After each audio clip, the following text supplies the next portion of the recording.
Lost in a Blizzard. Rowdy Vaughan, he had been christened Roland by his mother, and rechristened Rowdy by his cowboy friends, who are prone to treat with much irreverence the names bestowed by mothers, was not happy. He stood in the stirrups and shook off the thick layer of snow which clung, damp and close packed, to his coat. The dull yellow folds were full of it. His gray hat, pulled low over his purple ears, was heaped with it. He reached up a gloved hand and scraped away as much as he could, wrapped the long-skirted sourdough coat around his numbed legs, then settled into the saddle with a shiver of distaste at the plight he was in, and wished himself back at the horseshoe bar. Dixie, standing knee-deep in a drift, shook himself much after the manner of his master. Perhaps he also wished himself back at the horseshoe bar. He turned his head to look back, blinking at the snow which beat insistently in his eyes. He could not hold them open long enough to see anything, however, so he twitched his ears pettishly and gave over the attempt. "It's up to you, old boy," Rowdy told him resignedly. "I'm plumb lost. I never was in this damn country before, anyhow, and I sure wisht I wasn't here now. If you got any idea where we're at, I'm dead willin' to have you pilot the layout. Never mind Chub. Locating his feed when it's stuck under his nose is his limit." Chub lifted an ear dispiritedly when his name was spoken, but as was usually the case, he heard no good of himself, and dropped his head again. No one took heed of him. No one ever did. His part was to carry Vaughan's bed, and to follow unquestionably where Vaughan and Dixie might lead. He was cold and tired and hungry, but his faith in his master was strong. The responsibility of finding shelter before the dark came down rested not with him. Vaughan pressed his chilled knees against Dixie's ribs, but the hand upon the reins was carefully non-committal, so that Dixie, having no suggestion of his master's wish, ventured to indulge his own. He turned tail squarely to the storm and went straight ahead. Vaughan put his hands deep in his pockets, snuggled further down into the sheepskin collar of his coat, and rode, passive, enduring. They brought up against a wire fence, and Vaughan, rousing from his apathy, tried to peer through the white, shifting wall of the storm. "You're a swell guide." "Not," he remarked to the horse. "Now you hike down this fence till you locate a gate or a corner, or any darn thing, and I don't give a cuss if the snow does get in your eyes. It's your own fault." Dixie, sneezing the snow from his nostrils, turned obediently. Chub, his feet dragging wearily in the snow, trailed patiently behind. Half an hour of this, and it seemed as if it would go on forever. Through the swirl, Vaughan could see the post standing forlornly in the snow, with 16 feet of blizzard between. At no time could he distinguish more than 2 or 3 at once, and there were long minutes when the wall stood blank and shifting just beyond the first post. Then Dixie lifted his head and gazed questioningly before him. His ears pointed forward, sentient, strained, and whinnied shrill challenge. He hurried his steps, dragging Chub out of the beginnings of a dream. Vaughan straightened and took his hands from his pockets. Out beyond the dim, wavering outline of the farthest post came answer to the challenge. A mysterious, vague shape grew impalpably upon the strained vision. A horse sneezed, then nickered eagerly. Vaughan drew up and waited. "Hello!" he called cheerfully. "Pleasant day, this. Out for your health?" The shape hesitated, as though taken aback by the greeting, and there was no answer. Vaughan, puzzled, rode closer. "Say, don't talk so fast," he yelled. "I can't follow you." Who is it?" The voice sounded perturbed, and it was, moreover, the voice of a woman. Vaughan pulled up short and swore into his collar. Women are not, as a rule, to be met out on the blank prairie in a blizzard. His voice, when he spoke again, was not ironical as it had been. It was placating. "I beg your pardon," he said. "I thought it was a man. I'm looking for the Cross L. You don't happen to know where it is, do you?" No, I don't, she declared dismally. I don't know where any place is. I'm teaching school in this neighborhood, or some other. I was going to spend Sunday with a friend, but this storm came up, and I'm lost. Same here, said Rowdy pleasantly, as though being lost was a matter for congratulation. Oh, I was in hopes. So was I. So we're even there. We'll have to pool our chances, I guess. Any gate down that way, or haven't you followed the fence? I've followed it for miles and miles, it seemed. It must be some big field of the Cross L, but they have so very many big fields. And you couldn't give a rough guess at how far it is to the Cross L? Insinuatingly. He could vaguely see her shake her head. Ordinarily it should be about 6 miles beyond Rodway's, where I board. But I haven't the haziest idea of where Rodway's place is, you see. So that won't help you much. I'm all at sea in this snow. Her voice was rueful. Well, if you came up the fence, there's no use going back that way, and there's sure nothing made by going away from it.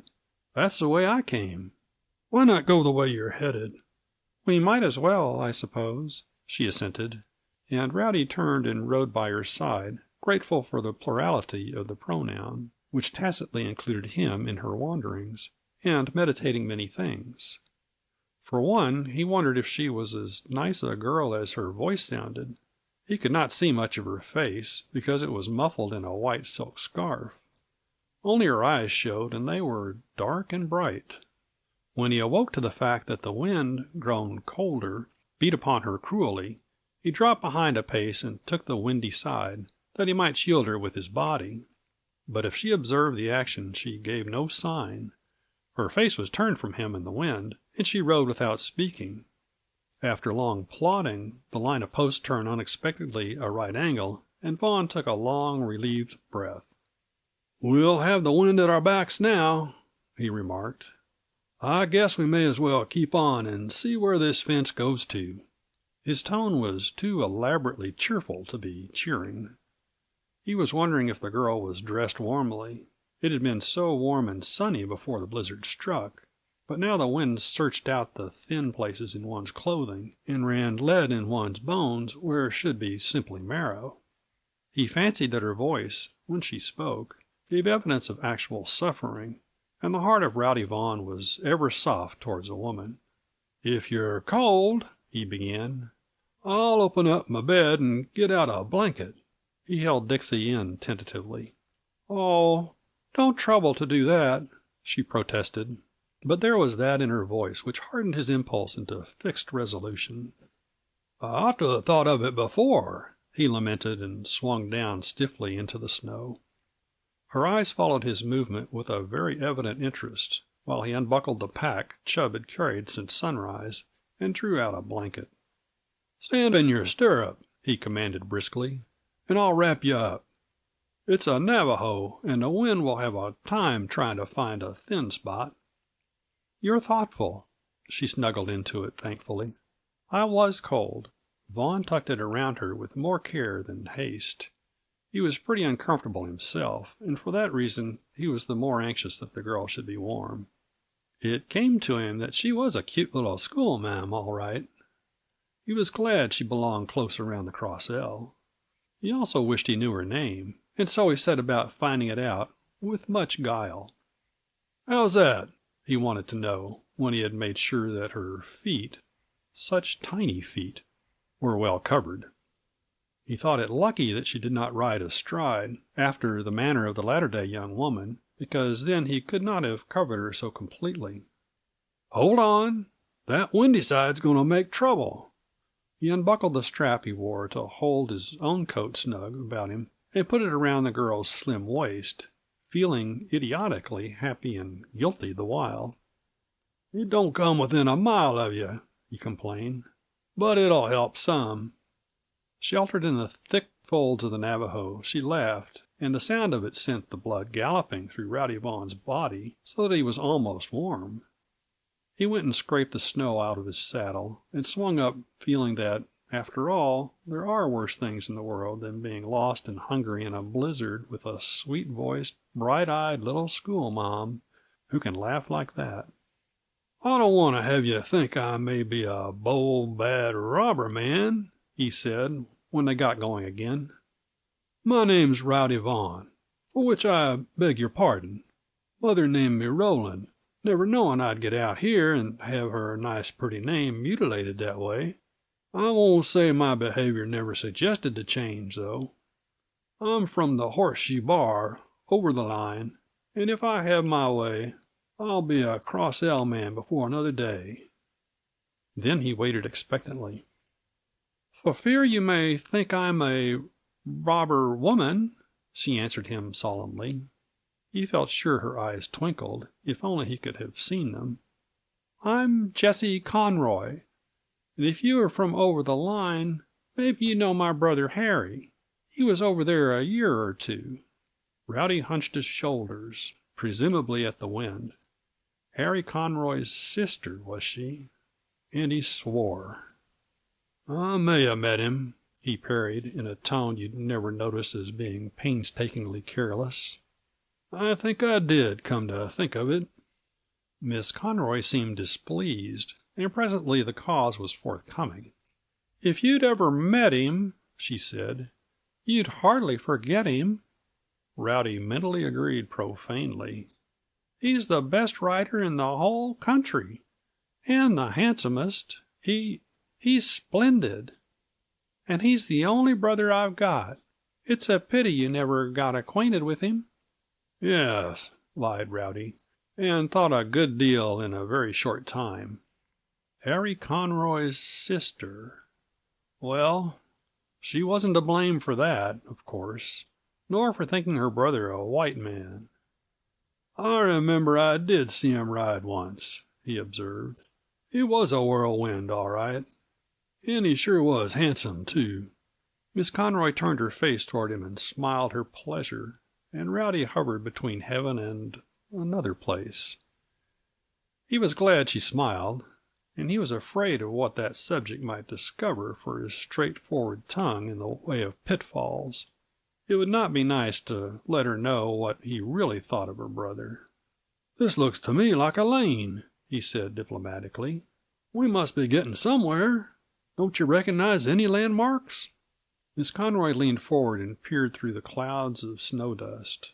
Already the night was creeping down upon the land, stealthily turning the blank white of the blizzard into a blank gray, which was as near darkness as it could get because of the snow which fell and fell, and yet seemed never to find an abiding place, but danced and swirled giddily in the wind as the cold froze it dry. There would be no more damp, clinging masses that night. It was sifting down like flour from a giant sieve, and of the supply there seemed no end. "I don't know of any lanes around here," she began dubiously, "unless it's—" Vaughan looked sharply at her muffled figure and wondered why she broke off so suddenly. She was staring hard at the few faint traces of landmarks, and bundled in the red and yellow Navajo blanket with her bright, dark eyes, she might easily have passed for a slim young squaw. Out ahead a dog began barking vaguely, and Rowdy turned eagerly to the sound. Dixie, scenting human habitation, stepped out more briskly through the snow, and even Chub lifted an ear briefly to show he heard.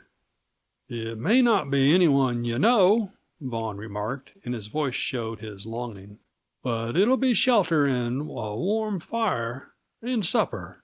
Can you appreciate such blessings, Miss Conroy? I can. I've been in the saddle since sunrise, and I was so sure I'd strike the Cross L by dinner time that I didn't bring a bite to eat. It was a sheep camp where I stopped, and the grub didn't look good to me anyway. I've called myself bad names all the afternoon for being more dainty than sensible, but it's all right now, I guess." Miss Conroy refuses shelter.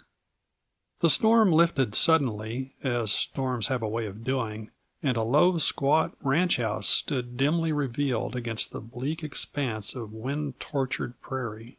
Rowdy gave an exultant little whoop and made for the gate, leaned and swung it open and rode through, dragging Chub after him by main strength as usual. When he turned to close the gate after Miss Conroy, he found her standing still in the lane. "Come on in," he called, with a trace of impatience, born of his weariness and hunger. "Thank you, no." Miss Conroy's voice was as crisply cold as the wind which fluttered the Navajo blanket around her face. "I much prefer the blizzard." For a moment Rowdy found nothing to say. He just stared. Miss Conroy shifted uneasily in the saddle. "This is old Bill Brown's place," she explained reluctantly.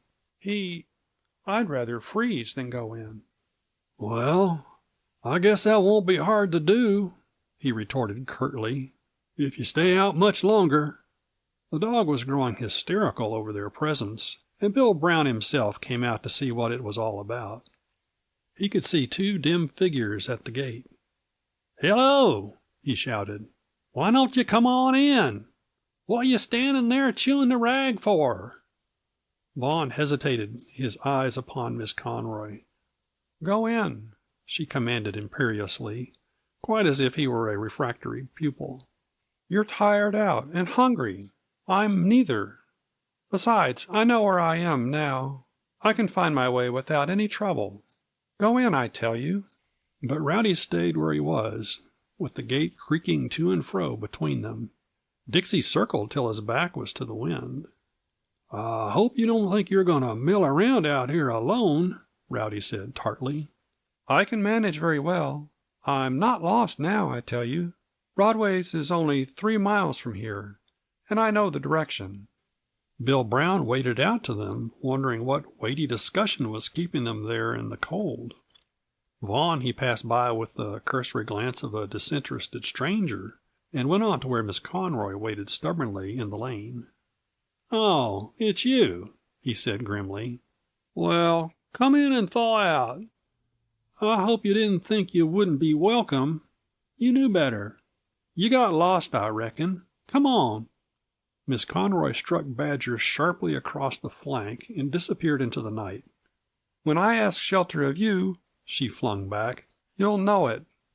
Rowdy started after and met Bill Brown squarely in the gate. Bill eyed him sharply.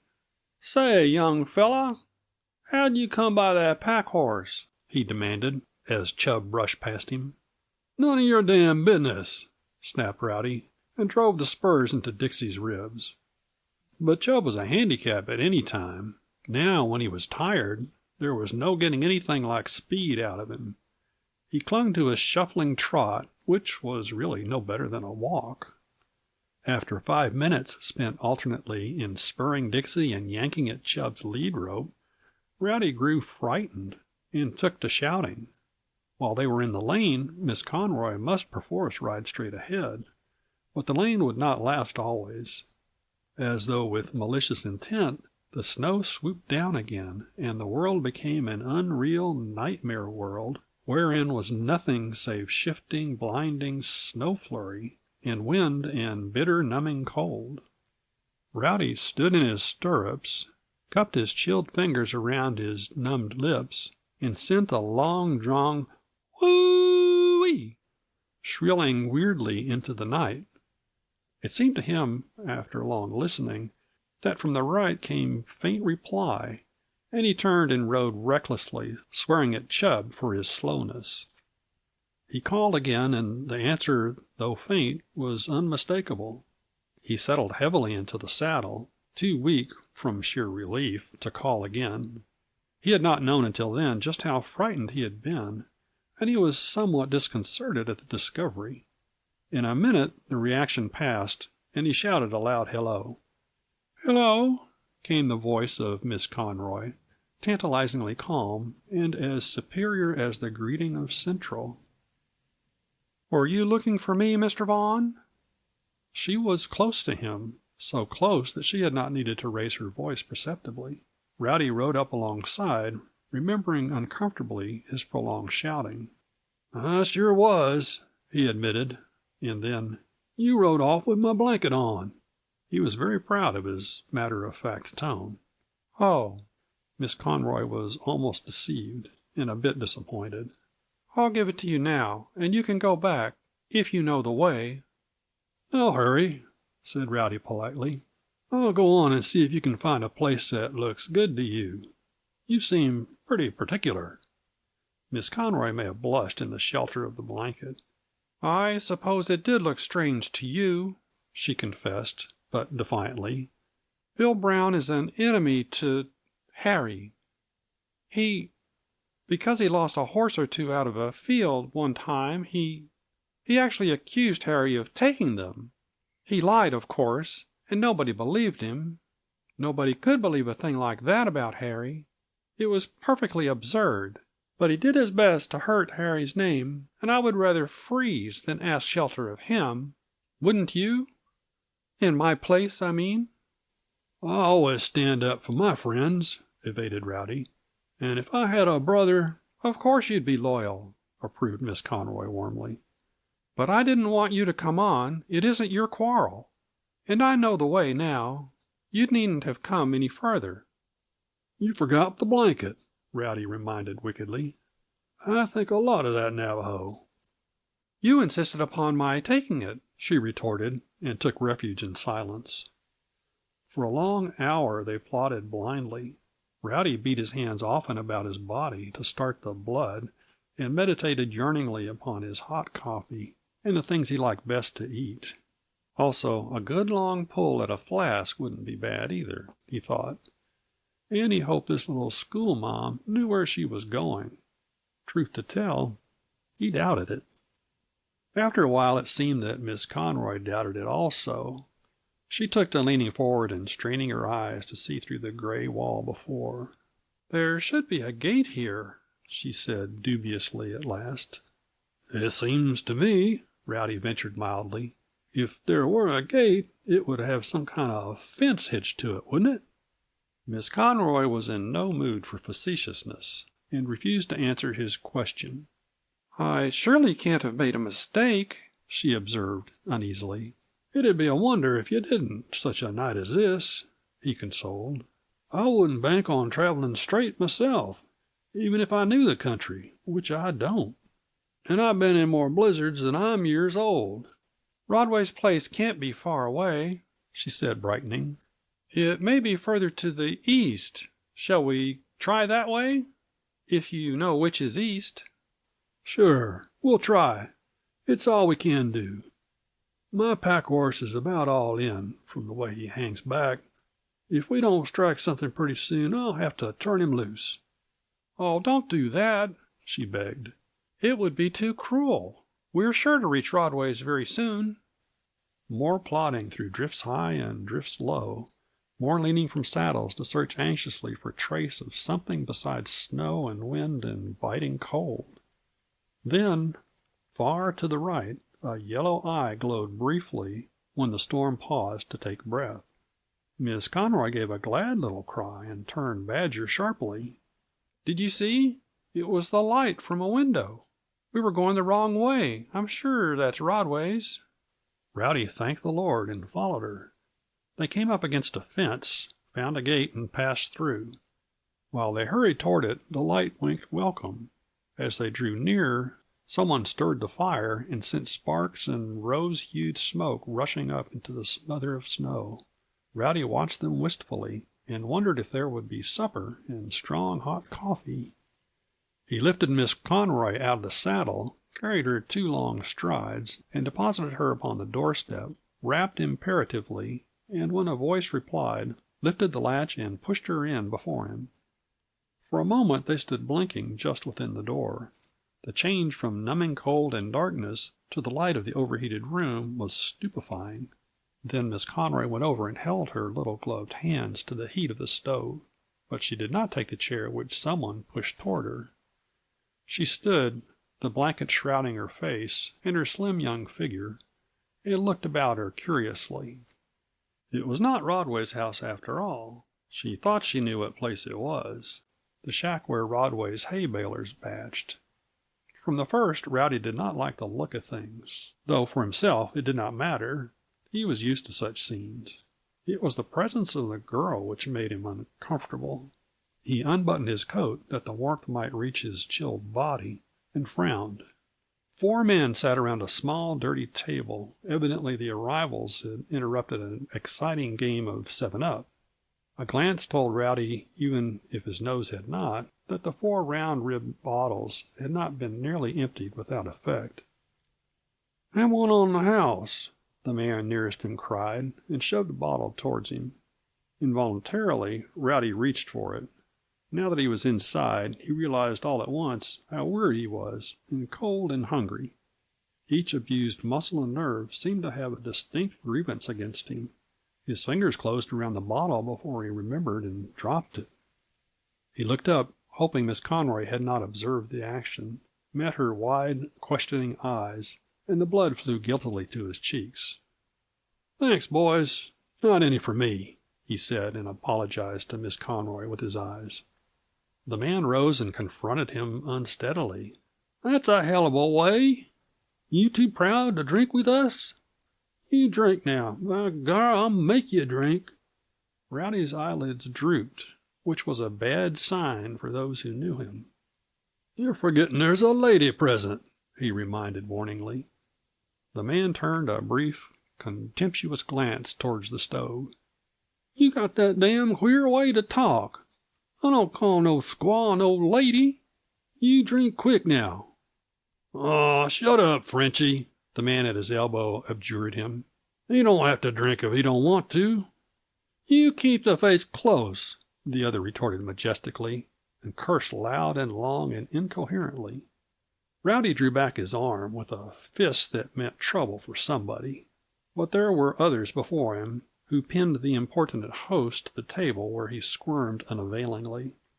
Rowdy buttoned up his coat the while he eyed the group disgustedly. "I guess we'll drift," he remarked. "You don't look good to me, and that's no dream." "Aw, stay and warm up," the 4th man expostulated. "You don't need to mind Lefebvre. He's drunk." But Rowdy opened the door decisively, and Miss Conroy, her cheeks like 2 storm-buffeted poppies, followed him out with dignity, albeit trailing a yard of red and yellow Navajo blanket behind her. Rowdy lifted her into the saddle, tucked her feet carefully under the blanket, and said never a word. "Mr. Vaughan," she began hesitatingly, "this is too bad. You need not have left. I wasn't afraid." "I knew you weren't," conceded Rowdy. "But it was a hard formation for a woman. Are there any more places on this flat marked unavailable?" Miss Conroy replied misanthropically that if there were, they would be sure to find them. They took up their weary wanderings again, while the yellow eye of the window winked after them. They missed Rodway's by a scant 100 yards, and didn't know it because the side of the house next to them had no lighted windows. They traveled in a wide half circle, and thought they were leaving a straight trail behind them. More than once Rowdy was urged by his aching arm to drop the lead rope and leave Chub to shift by himself. But habit was strong, and his heart was soft. Then he felt an odd twitching at the lead rope, as if Chub were minded to rebel against their leadership. Rowdy yanked him into remembrance of his duty, and wondered. Bill Brown's question came insistently to mind. He wondered the more. 2 minutes, and the lead rope was sawing against the small of his back again. Rowdy turned Dixie's head and spoke for the first time in an hour. "My pack horse seems to have an idea about where he wants to go," he said. "I guess we might as well follow him as anybody. He ain't often taken with a rush of brains to the head. And we can't be any worse lost than we are now, can we?" Miss Conroy said no dispiritedly, and they swung about and followed Chub's leadership apathetically. It took Chub just 5 minutes to demonstrate that he knew what he was about. When he stopped, it was with his nose against a corral gate. Not content with that, he whinnied, and a new exultant note was in the sound. A deep-voiced dog bayed loudly, and a shrill yelp cut in and clamored for recognition. Miss Conroy gasped. "It's Lion and Skeesicks! We're at Rodway's, Mr. Vaughan." Rowdy, for the second time, thanked the Lord. But when he was stripping the pack off Chub's back 10 minutes later, He was thinking many things he would not have cared to say out loud. It might be all right, but it sure was strange, he told himself, that Chub belonged here at Rodway's when Harry Conroy claimed he was an Oregon horse. Rowdy had thought his account against Harry Conroy long enough, but it looked now as though another item must be added to the list. He went in and ate his supper thoughtfully, and when he got into bed he did not fall asleep within 2 minutes, as he might be expected to do. His last conscious thought was not of stolen horses, however. It was, "And she's Harry Conroy's sister. Now, what do you think of that? But all the same, she's sure a nice little schoolma'am." Rowdy hires a new boss.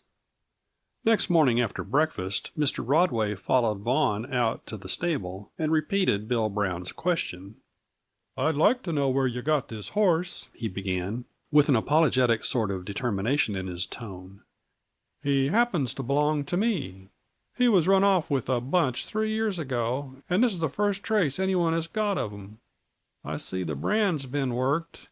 It was a Roman 4. That's my brand. Now it looks like a map of Texas. But I'd swear to the horse. Raised him from a colt." Rowdy had expected something of the sort, and he knew quite well what he was going to do. He had settled that the night before, with the memory of Miss Conroy's eyes fresh in his mind. "I got him in a deal across the line," he said. "I was told he came from East Oregon, but last night when he piloted us straight to your corral gate, I guessed he'd been here before. He's yours all right, if you say so." "Of course he ain't worth such a pile of money," apologized Rodway, "but the kids thought a heap of him. I'd rather locate some of the horses that was with him, or the man you got him of. There was some mighty good horses run out of this country then, but they was all out on that range, so we didn't miss 'em in time to do any good. Do you know who took 'em across the line?" "No," said Rowdy deliberately. "The man I got Chub from went north, and I heard he got killed. I don't know of any other in the deal." Rodway grunted, and Vaughan began vigorously brushing Dixie's roughened coat. "If you don't mind," he said after a minute, "I'd like to borrow Chub to pack my bed over to the Cross L. I can bring him back again." "Why, sure," assented Rodway eagerly. "I hate to take him from you, but the kids—" "Oh, that's all right," interrupted Rowdy cheerfully. "It's all in the game, and I should have looked up his pedigree, for I knew, anyway, was worth the price of him to have him along last night. We'd have milled around till daylight, I guess, only for him." "That's what," agreed Rodway. "Jessie's horse is one she brought from home lately, and he ain't located yet. I don't know as he'd a piloted her home. Billy, that's what the kids named him, was born and raised here, you see. I'll bet he's glad to get back, and the kids'll be plumb wild." Rowdy did not answer. There seemed nothing in particular to say, and he was wondering if he would see Miss Conroy before he left. She had not eaten breakfast with the others. From their manner, he judged that no one expected her to. He was not well informed upon the subject of schoolmarms, but he had a hazy impression that late rising was a distinguishing characteristic, and he did not know how late. He saddled leisurely, and packed his bed for the last time upon Chub. The red and yellow Navajo blanket he folded tenderly, with an unconscious smile for the service it had done, and laid it in its accustomed place in the bed. Then, having no plausible excuse for going back to the house, he mounted and rode away into the brilliant white world, watching wistfully the house from the tail of his eye. She might have got up in time to see him off, he thought discontentedly, but he supposed one cowpuncher more or less made little difference to her.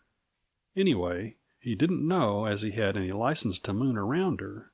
She probably had a fellow. She might even be engaged, for all he knew. And she was Harry Conroy's sister. And from his experience with the breed, good looks didn't count for anything. Harry was good looking, and he was a snake if ever there was one. He had never expected to lie for him, but he had done it all right.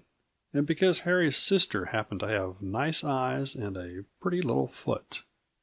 He had half a mind to go back and tell Rodway all he knew about those horses. It was only a matter of time, anyway, till Harry Conroy overshot the mark and got what was coming to him. He sure didn't owe Harry anything that he had need to shield him like he had done. Still, Rodway would wonder why he hadn't told it at first, and that little girl believed in Harry, and said he was splendid. Huh! He wondered if she really meant that. If she did... He squared his back to the house and the memory of Miss Conroy's eyes, and plodded across the field to the gate. Now the sun was shining, and there was no possibility of getting lost. The way to the Cross L lay straight and plain before him. Rowdy rode leisurely up over the crest of a ridge beyond which lay the home ranch of the Cross L. Whether it was henceforth to be his home he had yet to discover, though there was reason for hoping that it would be. Even so venturesome a man as Rowdy Vaughan would scarce ride a long 100 miles through unpeopled prairie in the tricky month of March without some reason for expecting a welcome at the end of his journey. In this case, a previous acquaintance with Wooden Shoes Milky, foreman of the Cross L, was Rowdy's trump card. Wooden Shoes, whenever chance had brought them together in the last 2 or 3 years, was ever urging Rowdy to come over and unroll his soogans in the Cross L bed tent, and promising the best string in the outfit to ride, besides other things alluring to a cowpuncher. So that when his relations with the Horseshoe Bar became strained, Rowdy remembered his friend at the Cross L, and the promises, and had drifted south. Just now he hoped that Wooden Shoes would be home to greet him, and his eyes searched wishfully the huddle of low-eaved cabins and the assortment of sheds and corrals for the bulky form of the foreman. But no one seemed to be about, except a big-bodied, bandy-legged individual who appeared to be playfully chasing a big, bright bay stallion inside the large enclosure where stood the cabins. Rowdy watched them impersonally. A glance proved that the man was not Wooden Shoes, and so he was not particularly interested in him or his doings. It did occur to him, however, that if the fellow wanted to catch that brute, he ought to have sense enough to get a horse. No one but a plumb idiot would mill around in that snow afoot. He jogged down the slope at a shuffling trot, grinning tolerantly at the pantomime below. He of the bandy legs stopped, evidently out of breath. The stallion stopped also, snorting defiance. Rowdy heard him plainly, even at that distance. The horse arched his neck and watched the man warily, ready to be off at the first symptom of hostilities, and Rowdy observed that a short rope hung from his halter, swaying as he moved. Bandy legs seemed to have an idea. He turned and scuttled to the nearest cabin, returning with what seemed a basin of oats, for he shook it enticingly and edged cautiously toward the horse. Rowdy could imagine him coaxing, with hypocritically endearing names such as Good Old Boy and Steady Now, Billy, or whatever the horse's name might be. Rowdy chuckled to himself and hoped the horse saw through the subterfuge. Perhaps the horse chuckled also. At any rate, he stood quite still, equally prepared to bounce away on the instant or to don the mask of docility. Bandy legs drew nearer and nearer, shaking the basin briskly like an old woman sifting meal. The horse waited, his nostrils quivering hungrily at the smell of the oats, and with an occasional low nicker. Bandy legs went on tiptoes, or as near as he could in the snow, the basin at arm's length before. The dainty, flaring nostrils sniffed tentatively, dipped into the basin, and snuffed the oats about luxuriously, till he felt a stealthy hand seize the dangling rope. At the touch he snorted protest and was off and away, upsetting Bandy legs and the basin ignominiously into a high-piled drift. Bandy legs sat up, scraped the snow out of his collar and his ears, and swore. It was then that Rowdy appeared like an angel of deliverance. "Want that horse caught?" he yelled cheerfully.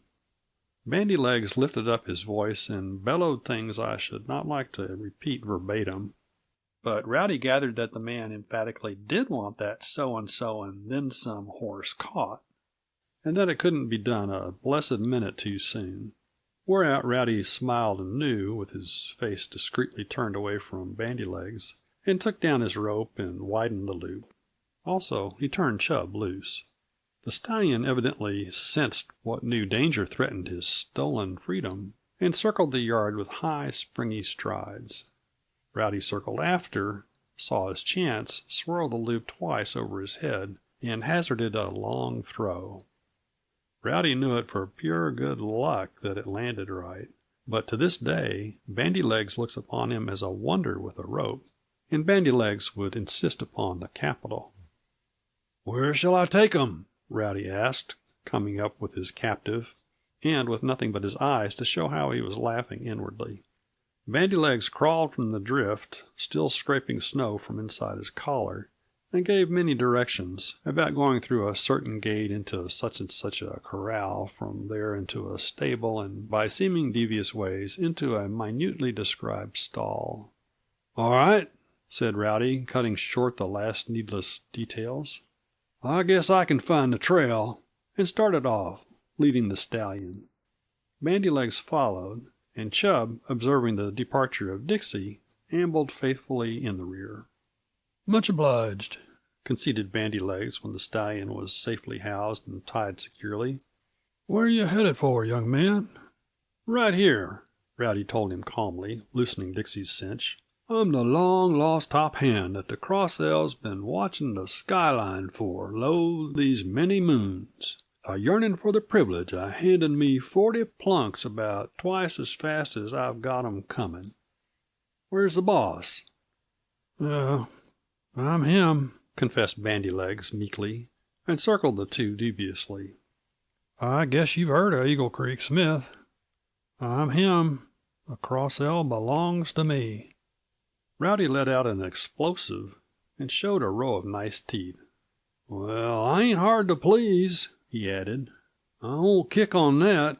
I guess I like your looks tolerable well, and I'm willing to take you on for a boss. If you do your part, I bet we'll get along fine."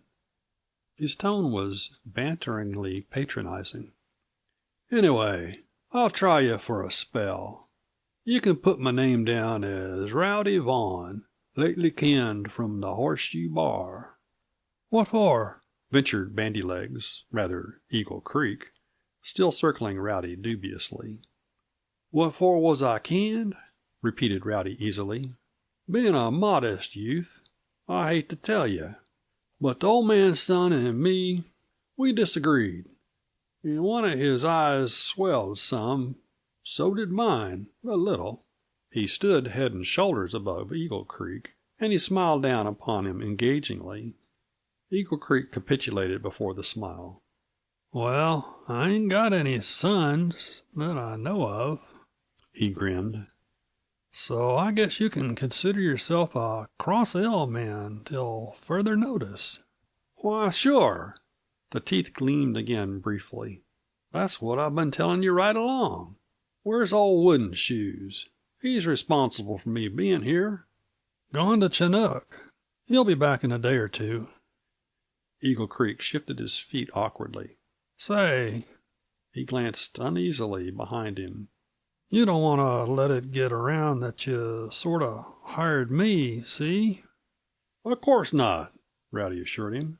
"I was only joshing. If you don't want me, just tell me to hit the sod." "You stay right where you're at," commanded Eagle Creek with returned confidence in himself and his authority. Of a truth, this self-assured, straight-limbed young man had rather dazed him. "Take your bed and war bag up to the bunkhouse and make yourself at home till the boys get back. And say, where'd you get that pack horse?" The laugh went out of Rowdy's tawny eyes. The question hit a spot that was becoming sore. "I borrowed him this morning from Mr. Rodway," he said evenly. "I'm to take him back today. I stopped there last night." "Oh!" Eagle Creek coughed apologetically, and said no word, while Rowdy led Chub back to the cabin which he had pointed out as the bunkhouse. He stood by while Rowdy loosened the pack and dragged it inside. "I guess you can get located here," he said. I ain't working more'n 3 or 4 men just now, but they's quite a few of the boys stopping here. Crossell's a regular hangout for cow-punchers. You're a little early for the season, but I'll see you have something to do, just to keep you out of devilment." Rowdy's brows unbent. It would seem that Eagle Creek was capable of joshing also. "It's up to you, old-timer," he retorted. "I'm strong and willing and don't shy at anything but pitchforks." Eagle Creek grinned. "This ain't no blame cow hospital," he gave as a parting shot. "All the hay that's shoveled on this ranch needn't hurt nobody's feelings." With that he shut the door and left Rowdy to acquaint himself with his new home. Pank as chaperone. Rowdy was sprawled ungracefully upon somebody's bunk. He neither knew nor cared whose. And he was snoring unmelodiously, and not dreaming a thing, for when a cowpuncher has nothing in particular to do, he sleeps to atone for the weary hours when he must be very wide awake. An avalanche descended upon his unwarned middle and checked the rhythmic ebb and flow of sound. He squawked and came to life, clawing viciously. "I'd like to know where the devil you come from," a voice remarked plaintively in a soft treble. Rowdy opened his eyes with a snap. "Pink, by all that's good and bad! Get up off my diaphragm, you little fiend!" Pink absent-mindedly kneaded Rowdy's stomach with his knuckles, and immediately found himself in a far corner. He came back, dimpling mischievously. He looked much more an angel than a fiend, for all his Angora chaps and flame-colored scarf. "Your bed and war bag's on my bunk. You're on Smoky's, and Dixie's making himself to home in the corral. By all them signs and tokens, I'd give a reckless guess you're here to stay a while. That right?" He prodded again at Rowdy's ribs. "It sure is, Pink. And if I'd known you was holding out here, I'd a come sooner, maybe. You sure look good to me, you darn little cuss." Rowdy sat up and took a lightning inventory of the 4 or 5 other fellows lounging about. He must have slept pretty sound, he thought, not to hear them come in. Pink read the look and bethought him of the necessary introductions. "This is my sidekicker over the line that you've heard about till you're plumb weary, boys," he announced musically. "His name is Rowdy Vaughan, bronco peeler, crap fiend, and all-round bad man. He ain't a safe companion, and you want to sleep with your 6-gun cuddled under your right ear, and never on no account show him your backs. He's a real wolf, he is, and the only reason I live to tell the tale is because he respects my size. Boys, I'm afraid for you, but I wish you well." "Pink, you need killing, and I'm tempted to live up to my rep," grinned Rowdy indulgently. "Read me the pedigree of your friends." "Oh, they ain't no worse, when you get used to 'em. That long-legged jasper with the far-away look in his eyes is the Silent One. If he takes a notion to you, he'll maybe tell you the name his mother calls him. He may have seen better days, but here's hoping he won't see no worse. He once was a tenderfoot, but he's convalescing." The Silent One nodded carelessly, but with a quick, measuring glance that Rowdy liked. "This unshaved savage is Smoky. He's harmless, if you don't mention socialism in his presence, and if you do, he'll down with the trust and long live the sons of toil all hours of the night and keep folks awake. Then him and the fellow that started him off will likely get chapped good and plenty. Over there's Jim Ellis and Bob Nevin. They both turned a cow or two, and I've seen worse specimens running around loose. Plenty of 'em. That man hiding behind the grin, you can see him if you look close, is Sonny Sam. You needn't take no notice of him unless you're a mind to. He won't care. He's dead gentle. Say," he broke off, "how'd you happen to stray on to this range, anyhow? You used to belong to the Horseshoe Bar so solid the assessor always took you down to the personal property list." I won't pay taxes on me no more, son." Rowdy's eyes dwelt fondly upon Pink's cupid bow mouth and dimples. He had never dreamed of finding Pink here, though, when he came to think of it, there was no reason why he shouldn't. Pink was not like anyone else. He was slight and girlish to look at, but you mustn't trust appearances, for Pink was all muscles strung on steel wire, according to the belief of those who tried to handle him. He had little white hands, and feet that looked quite comfortable in a No. 4 boot, and his hair was a tawny gold and curled in distracting, damp rings on his forehead. His eyes were blue and long-lashed and beautiful, and they looked at the world with baby innocence, whereas a more sophisticated little devil never jangled spurs at his heels. He was everything but insipid, and men liked him, unless he chose to dislike them when they thought of him with grating teeth. To find him bullying the Cross L boys brought a warmth to Rowdy's heart. Pink made a cigarette, and then offered Rowdy his tobacco sack, and asked questions about the Cypress Hills country. How was this girl, and was that one married yet, and did the other still grieve for him?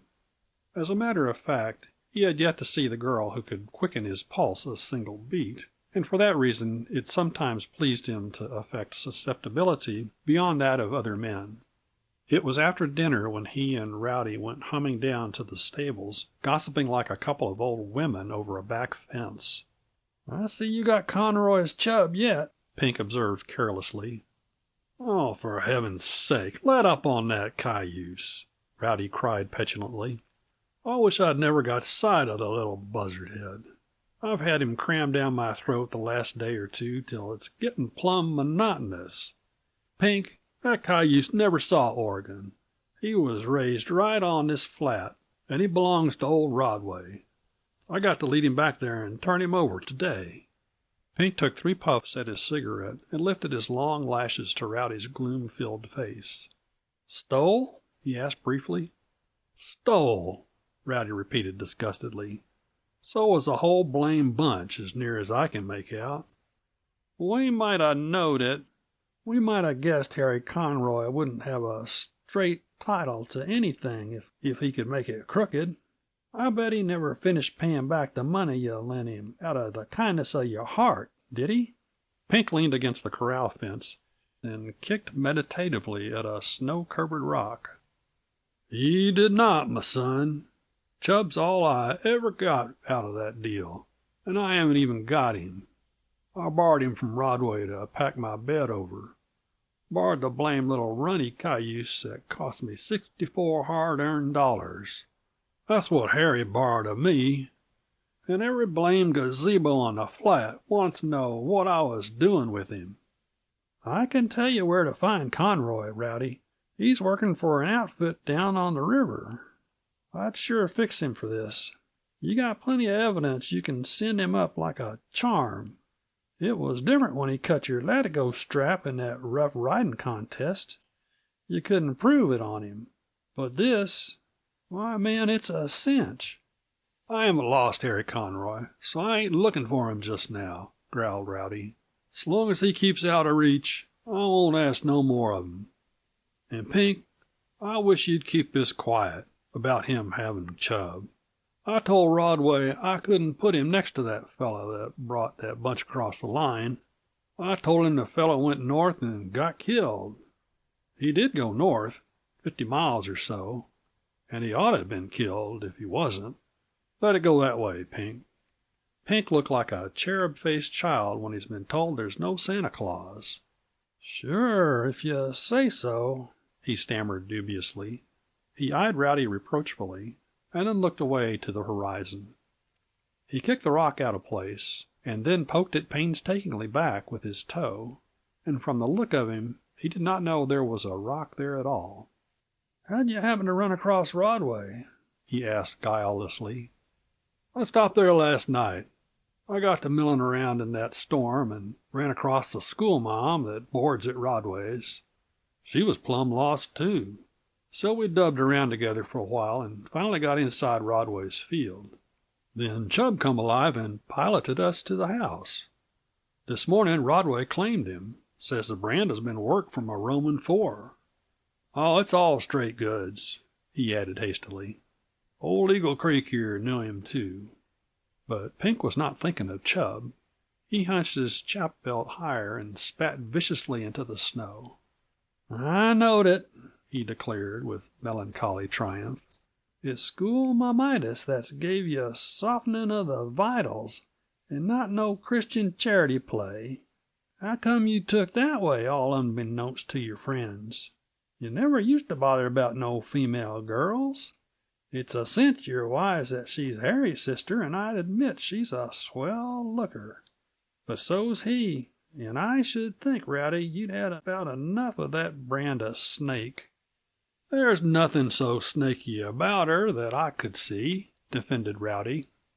He did not particularly relish having his own mental argument against Miss Conroy thrown back at him from another. "She seemed to be all right, and if you seen how plucky she was in that blizzard—" "Well, I never heard anybody stand up and call Harry white-livered, when you come to that," Pink cut in tartly. "Anyway, you're a blame fool.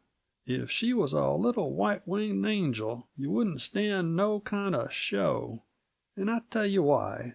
She's got a little tin god that she says prayers to reg'lar. That's Harry, and wouldn't he be the fine brother-in-law? He could borrow all your wages off'n you, and when you went to make a pretty ride, he'd up and cut your latigo, and give you a fall.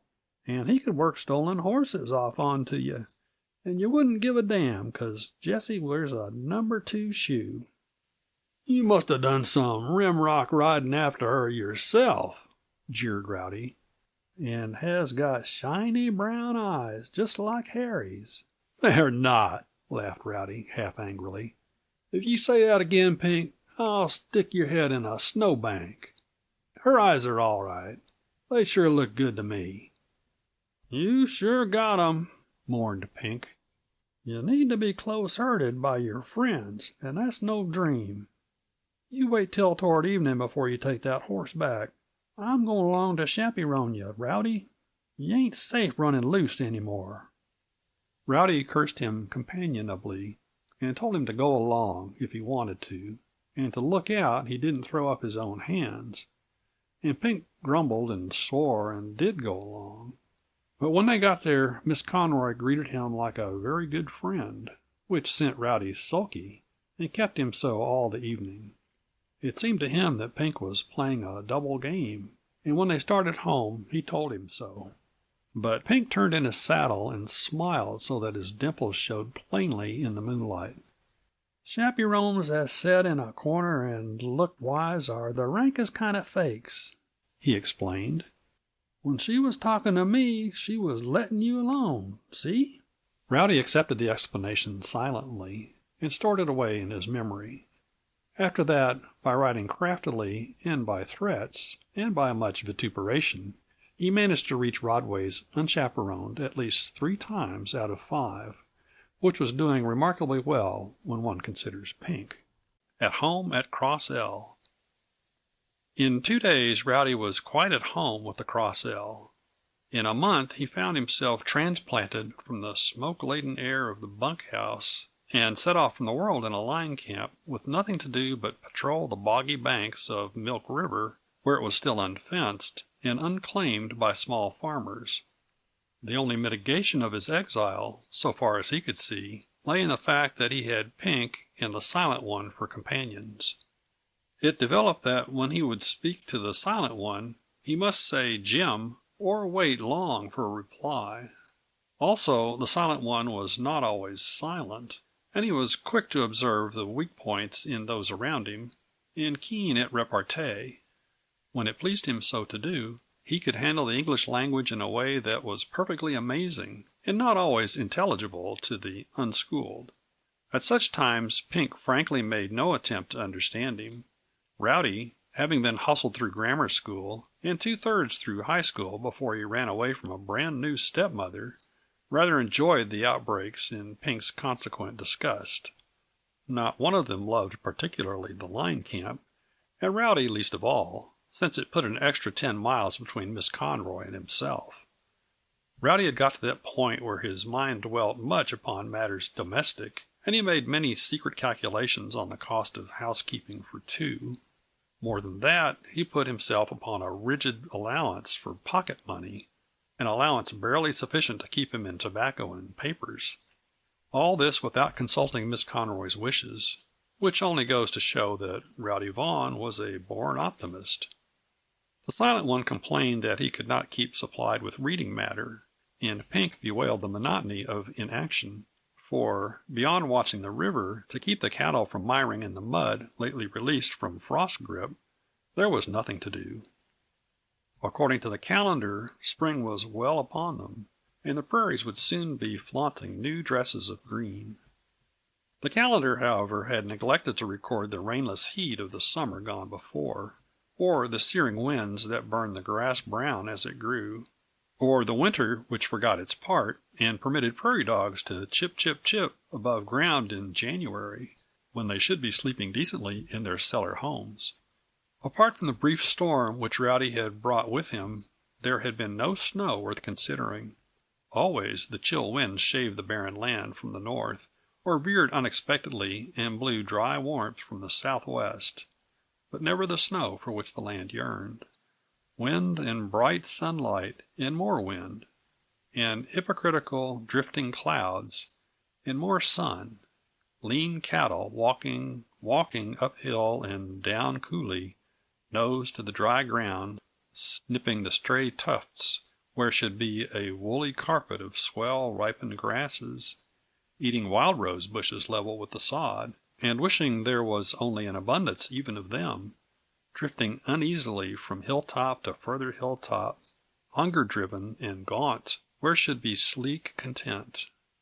When they sought to continue their quest beyond the river, and the weaker bogged at its muddy edge, Rowdy and Pank and the Silent One would ride out and, with their ropes, drag them back ignominiously to solid ground and the very doubtful joy of living. May Day found the grassland brown and lifeless, with a chill wind blowing over it. The cattle wandered as before, except that knock-kneed little calves trailed beside their lean mothers and clamored for full stomachs. The Cross L cattle bore the brunt of the range famine, because Eagle Creek Smith was a stockman of the old school. His cattle must live on the open range because they always had done so. Other men bought or leased large tracts of grassland and fenced them for just such an emergency, but not he. It is true that he had 2 or 3 large fields, as Miss Conroy had told Rowdy, but it was his boast that all the hay he raised was eaten by his saddle horses, and that all the fields he owned were used solely for horse pastures. The open range was the place for cattle, and no Cross L critter ever fed inside a wire fence. Through the dry summer before, when other men read the ominous signs and hurriedly leased pasture land and cut down their herds to what the fields would feed, Eagle Creek went calmly on as he had done always. He shipped what beef was fit, and that, of a truth, was not much, and settled down for the winter, trusting to winter's snows and spring rains to refill the long dry lakes and water holes and coat the levels anew with grass. But the winter snows had failed to appear, and with the spring came no rain. April showers became a hideously ironical joke at nature's expense. Always the wind blew, and sometimes great flocks of clouds would drift superciliously up from the far skyline, play with men's hopes, and sail disdainfully on to some more favored land. It is all very well for a man to cling stubbornly to precedent, but if he clings long enough, there comes a time when to cling becomes akin to crime. Eagle Creek Smith still stubbornly held that range cattle should be kept to the range. He waited until May was fast merging to June, watching from sheer habit for the spring transformation of brown prairies into green. When it did not come, and only the coulee sides and bottoms showed green among the brown, he accepted ruefully the unusual conditions which nature had thrust upon him, and started Wooden Shoes out with the wagons on the horse roundup, which is a preliminary to the roundup proper, as everyone knows. A shot from the dark. I call that a bad job well done, Pink remarked after a long silence, as he gave over trying to catch a fish in the muddy Milk River. "What?" Rowdy, still prone to daydream of matters domestic, came back reluctantly to reality and inspected his bait. "Oh, come alive! I mean the horse roundup. How we're going to keep that bunch of skeletons under us all summer is a guessing contest for fair. Wooden Shoes has got to give me about 40 instead of a dozen if he wants me to hit her up on circle the way I'm used to. I bet them backbones will wear clean up through our saddles." "Oh, I guess not," said Rowdy calmly. "They ain't so thin, and they picked up flesh. There's some mighty good ones in the bunch, too. I hope Wooden Shoes don't forget to give me the first pick. There's one I got my eye on, that blue roan. Anyway, I guess you can wiggle along with less than 40. Pink shook his head thoughtfully and sighed. Pink loved good mounts, and the outlook did not please him. The roundup had camped, for the last time, on the river within easy riding distance of Camas. The next day's drive would bring them to the home ranch, where Eagle Creek was fuming over the lateness of the season, the condition of the range, and the June rains, which had thus far failed even to moisten decently the grass roots. "Let's ride over to Camas. All the other fellows are gone," Pink proposed listlessly, drawing in his line. Rowdy as listlessly consented. Camas as a town was neither interesting nor important. But when one has spent 3 long weeks communing with nature in her sulkiest and most unamiable mood, even a town without a railroad to its name may serve to relieve the monotony of living. The sun was piling gorgeous masses of purple and crimson clouds high above him, cuddling his fat cheeks against their soft folds till, a Midas, he turned them to gold at the touch. Those further away gloomed jealously at the favoritism of their lord and huddled closer together, the purple for rage, perhaps, and the crimson for shame. Pink's face was tinged daintily with the glow, and even Rowdy's lean, brown features were for the moment glorified. They rode knee to knee silently, thinking each his own thoughts the while they watched the sunset, with eyes grown familiar with its barbaric splendor, but never indifferent. Soon the west held none but the deeper tints, and the shadows climbed, with the stealthy tread of trailing Indians, from the valley, chasing the afterglow to the very hilltops, where it stood a moment at bay and then surrendered meekly to the dusk. A meadowlark near by cut the silence into haunting ripples of melody, stopped, affrighted at their coming, and flew off into the dull glow of the west. His little body showed black against a crimson cloud. Out across the river a lone coyote yapped sharply, then trailed off into the weird plaint of his kind. "Brother-in-law's in town today. Bob Nevin saw him," Pink remarked, when the coyote ceased wailing and held his peace. "Who?" Rowdy only half heard. "Bob Nevin," repeated Pink naively. "Don't get funny. Who did Bob see?" "Brother-in-law. Yours, not mine. Jesse's tin god, if he's there yet. I bid for an invite to the Swat Fest, or maybe—" A horrible possibility forced itself upon Pink. "Maybe you'll kill the fattest maverick and fall on his neck." "The Mavericks?" Rowdy's brows were rather pinched together, but his tone told nothing. "Nah. Harry Conroy's a fellow's liable to do most any fool thing when he's got schoolma'amitis." "That so?" Pink snorted. The possibility had grown to black certainty in his mind. He became suddenly furious.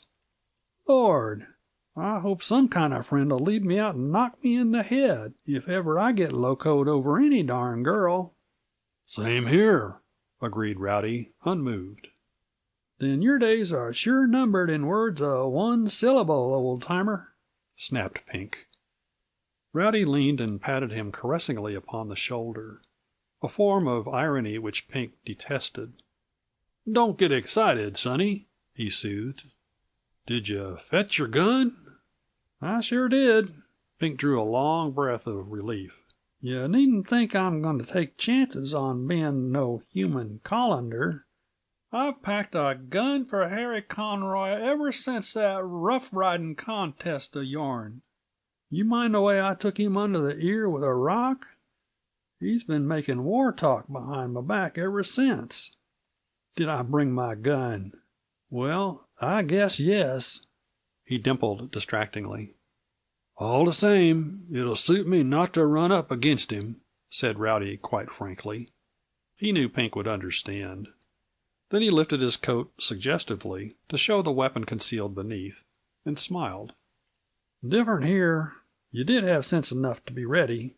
If you see him, and don't forget he's got a sister with a number 2 foot, damned if I don't fix you both a plenty." He settled his hat more firmly over his curls, and eyed Rowdy anxiously from under his lashes. Rowdy caught the action and the look from the tail of his eye, and grinned at his horse's ears. Pink, in warlike mood, always made him think of a 4-year-old child playing pirate, with the difference that Pink was always in deadly earnest, and would fight like a fiend. For more reasons than one, he hoped they would not meet Harry Conroy. Jessie was still in ignorance of his real attitude towards her brother, and Rowdy wanted nothing more than to keep her so. The trouble was he was quite certain to forget everything but his grievances if ever he came face to face with Harry. Also, Pink would always fight quicker for his friends than for himself, and he felt very tender towards Pink. So he hoped fervently that Harry Conroy had already ridden back whence he came, and there would be no unpleasantness. 4 or 5 Cross L horses stood meekly before the Come Again saloon, so Rowdy and Pink added theirs to the gathering and went in. The Silent One looked up from his place at a round table in a far corner and beckoned. "We need another hand here," he said, when they went over to him. "These gentlemen are worried because they might be taken into high society some day, and they would be placed in a very embarrassing position through their ignorance of bridge whist. I have very magnanimously consented to teach them the rudiments." Bob Nevin looked up and then lowered his eyelid cautiously. "He's a liar. He offered to learn us how to play it. We bet him the drinks he didn't savvy the game himself. Sit down, Pink, and I'll have you for my pretty partner." The Silent One shuffled the cards thoughtfully.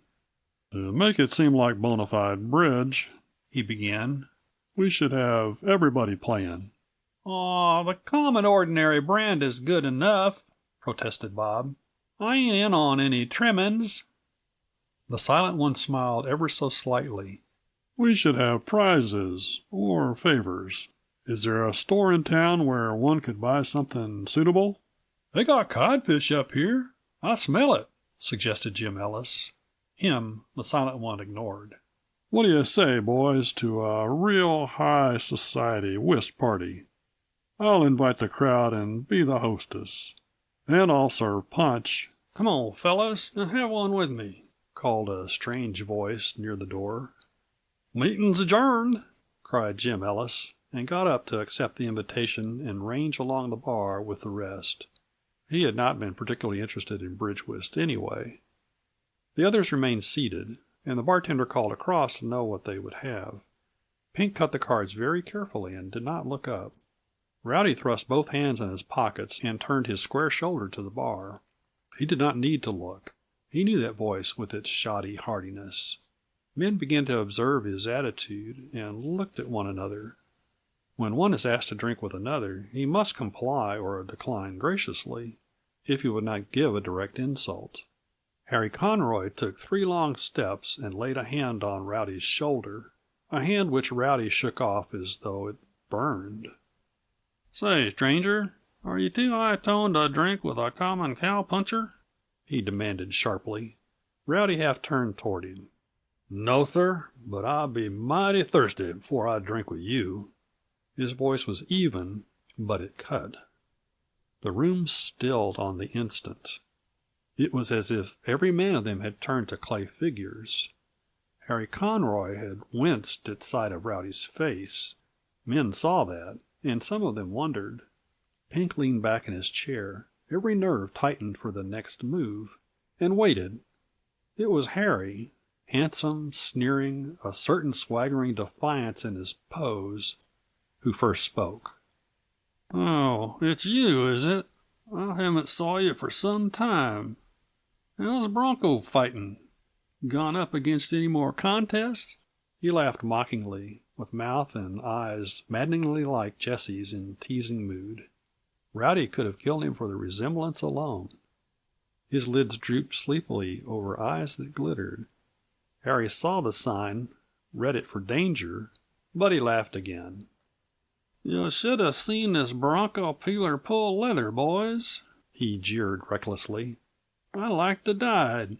He got piled up the slickest I ever saw, and there was some feeble-minded Canucks had money up on him, too. He won't drink with me 'cause I got off with the purse.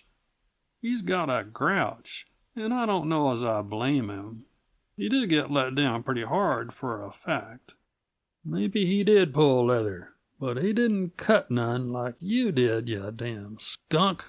It was Pink with big, long-lashed eyes, purple with rage, and with a dead white streak around his mouth, and a gun in his hand. Harry wheeled toward him, and if a new light of fear crept into his eyes, his lips belied it in a sneer. "Two of a kind," he laughed. "So that's the story you brought over here, is it? Hell of a lot of good it'll do you." Something in Pink's face warned Rowdy. Harry's face turned watchfully from one to the other. Evidently he considered Pink the more uncertain of the two, and he was quite justified in so thinking. Pink was only waiting for a cue before using his gun, and when Pink once began, there was no telling where or when he would leave off. While Harry stood uncertain, Rowdy's fist suddenly spatted against his cheek with considerable force. He tumbled, a cursing heap, against the footrail of the bar, scrambled up like a cat, a particularly vicious cat, and came at Rowdy murderously. The come again would shortly have been filled with the pungent haze of burned powder, only that the bartender was a man of action. He hated brawls, and it did not matter to him how just might be the quarrel. He slapped the gaping barrels of a sawed-off shotgun across the bar, and from the look of it, one might imagine many disagreeable things. "Drop it! Cut it out!" he bellowed. "You ain't going to make no slaughter pen out of this joint, I tell you. Put up them guns, or else take 'em outside. If you fellows are hell-bent on smoking each other up, there's all kinds of room outdoors. Get! Vamoose! Hike!" Conroy wheeled and walked, straight-backed and venomous, to the door. "Come on out, if you ain't scared," he sneered. "It's two agin one, and then some, by the look of things. But I'll take you, singly or in bunches. I'm ready for a whole damn cross-el bunch of coyotes. Come on, you white-livered—" Rowdy rushed for him, with Pink and the Silent One at his heels. He had forgotten that Harry Conroy ever had a sister of any sort whatsoever. All he knew was that Harry had done him much wrong, of the sort which comes near to being unforgivable, and that he had sneered insults that no man may overlook. All he thought of was to get his hands on him. Outside, the dusky stillness made all sound seem out of place. The faint starlight made all objects black and unfamiliar. Rowdy stopped, just off the threshold, blinking at the darkness which held his enemy. It was strange that he did not find him at his elbow, he thought, and a suspicion came to him that Harry was lying in wait. It would be like him. He stepped out of the yellow glare from a window and stood in more friendly shade. Behind him, on the doorstep, stood the other two, blinking as he had done. A form which he did not recognize rushed up out of the darkness and confronted the three belligerently. "You're disturbing the peace," he yelled. "We don't stand for nothing like that in Camas. You're my prisoners, all of you." The edict seemed to include even the bartender, peering over the shoulder of Bob Nevin, who struggled with several others for immediate passage through the doorway. "I guess not, partner," retorted Pink, facing him as defiantly as though the marshal were not twice his size. The marshal lunged for him, but the Silent One, reaching a long arm from the doorstep, rapped him smartly on the head with his gun. The marshal squawked and went down in a formless heap. "Come on, boys," said the Silent One coolly. "I think we better go. Your friend seems to have vanished in thin air." Rowdy, grumbling mightily over what looked unpleasantly like retreat, was pushed toward his horse and mounted under protest. Likewise Pank, who was for staying and cleaning up the whole town. But the Silent One was firm, and there was that in his manner which compelled obedience. Harry Conroy might have been an optical and oral illusion, for all the trace there was of him, but when the three rode out into the little street, a bullet pinned close to Rowdy's left ear, and the red bark of a revolver spat viciously from a black shadow beside the Come Again. Rowdy and the two turned and rode back, shooting blindly at the place, but the shadow yawned silently before them and gave no sign. Then the Silent One, observing that the marshal was getting upon a pair of very unsteady legs, again assumed the leadership and fairly forced Rowdy and Pink into the homeward trail. Rowdy in a tough place. Rowdy, with nice calculation, met Miss Conroy just as she had left the schoolhouse, and noted with much satisfaction that she was riding alone. Miss Conroy, if she had been at all observant, must have seen the light of some fixed purpose shining in his eyes, for Rowdy was resolved to make her a partner in his dreams of matters domestic. And, of a truth, his easy assurance was the thinnest of cloaks to hide his inner agitation. "The round-up just got in yesterday afternoon," he told her, as he swung into the trail beside her. "We're going to start out again tomorrow, so this is about the only chance I have to see you for a while." "I knew the roundup must be in," said Miss Conroy calmly. "I heard that you were in Camas a night or two ago." Inwardly Rowdy dodged. "We camped close to Camas," he conceded guardedly. "A lot of us fellows rode into town." "Yes, so Harry told me," she said. "He came over to see me yesterday. He is going to leave, has already, in fact. He has had a fine position offered him by the Indian agent at Belknap. The agent used to be a friend of Father's." She looked at Rowdy sidelong, and then went straight at what was in the minds of both. "I'm sorry to hear, Mr. Vaughan, that you were on bad terms with Harry. What was the trouble?" She turned her head and smiled at him, but the smile did not bring his lips to answer. It was unpleasantly like the way Harry smiled when he had some deviltry in mind. Rowdy scented trouble and parried. "Men can't always get along agreeably together." "And you disagree with the man rather emphatically, I should judge. Harry said you knocked him down." Politeness ruled her voice, but cheeks and eyes were aflame. "I did. And of course he told you how he took a shot at me from a dark corner outside." Rowdy's eyes, it would seem, had kindled from the fire in hers. "No, he didn't. But you struck him first." "Hitting a man with your fist is one thing," said Rowdy with decision. "Shooting at him from ambush is another." "Harry shouldn't have done that," she admitted with dignity. "But why wouldn't you take a drink with him? Not that I approve of drinking. I wish Harry wouldn't do such things. But he said it was an insult the way you refused." "Jessie." "Miss Conroy, please."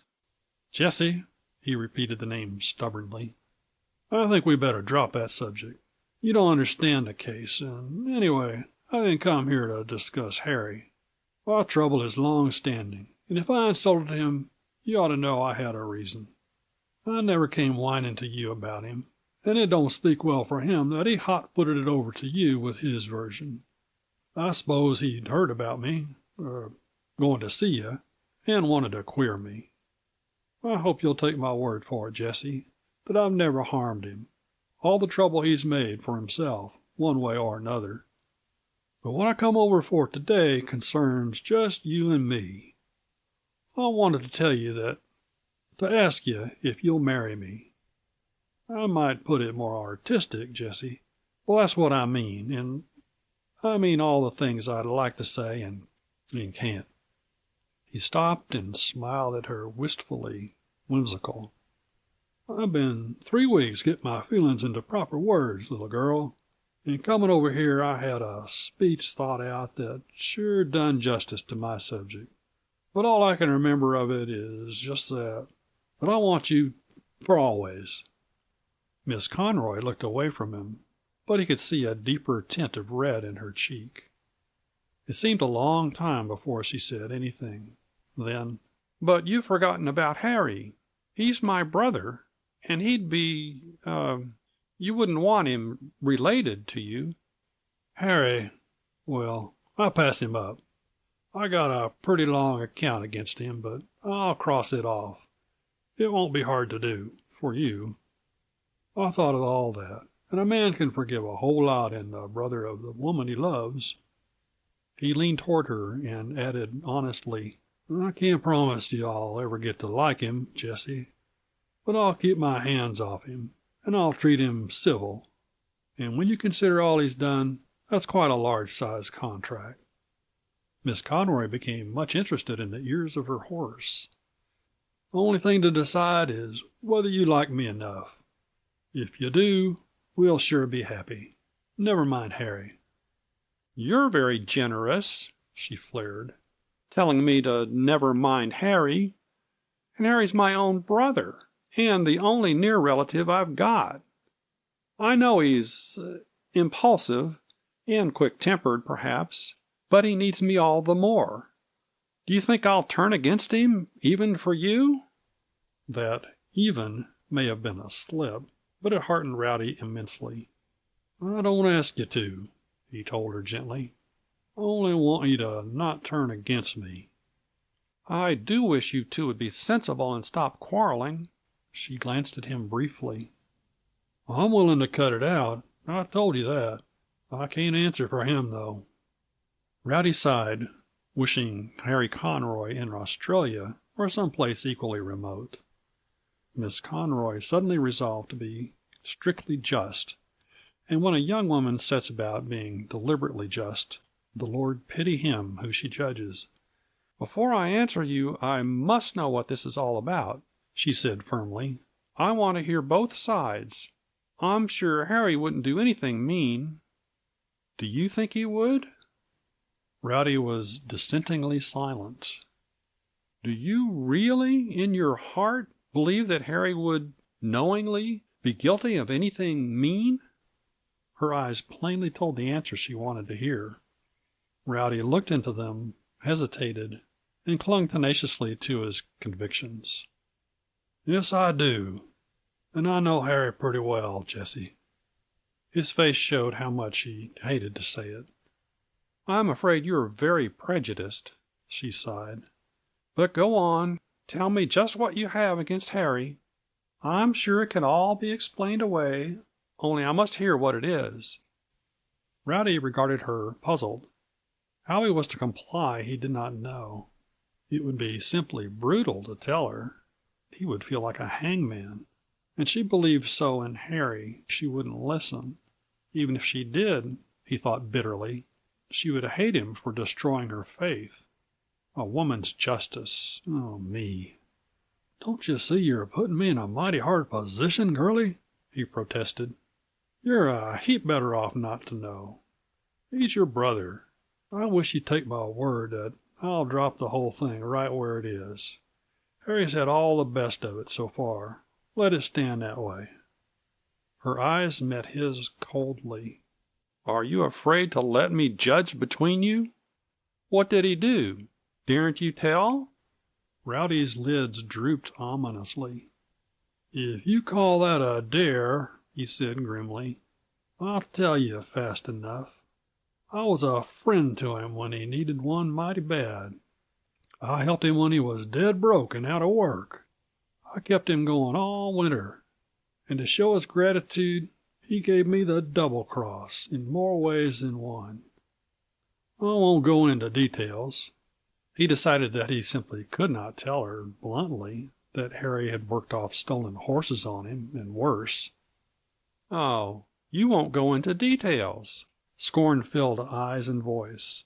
"Are they so trivial, then? You tell me what you did for Harry, playing Good Samaritan.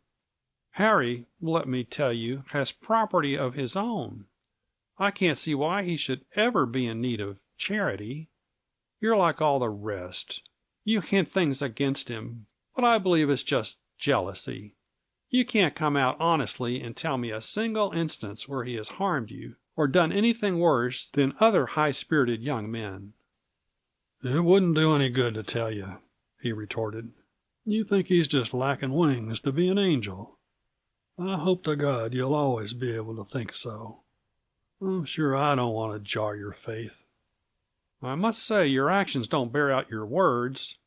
You've just been trying to turn me against him." "I haven't. I've been trying to convince you that I want you anyway, and Harry needn't come between us." "In other words, you're willing to overlook my being Harry's sister.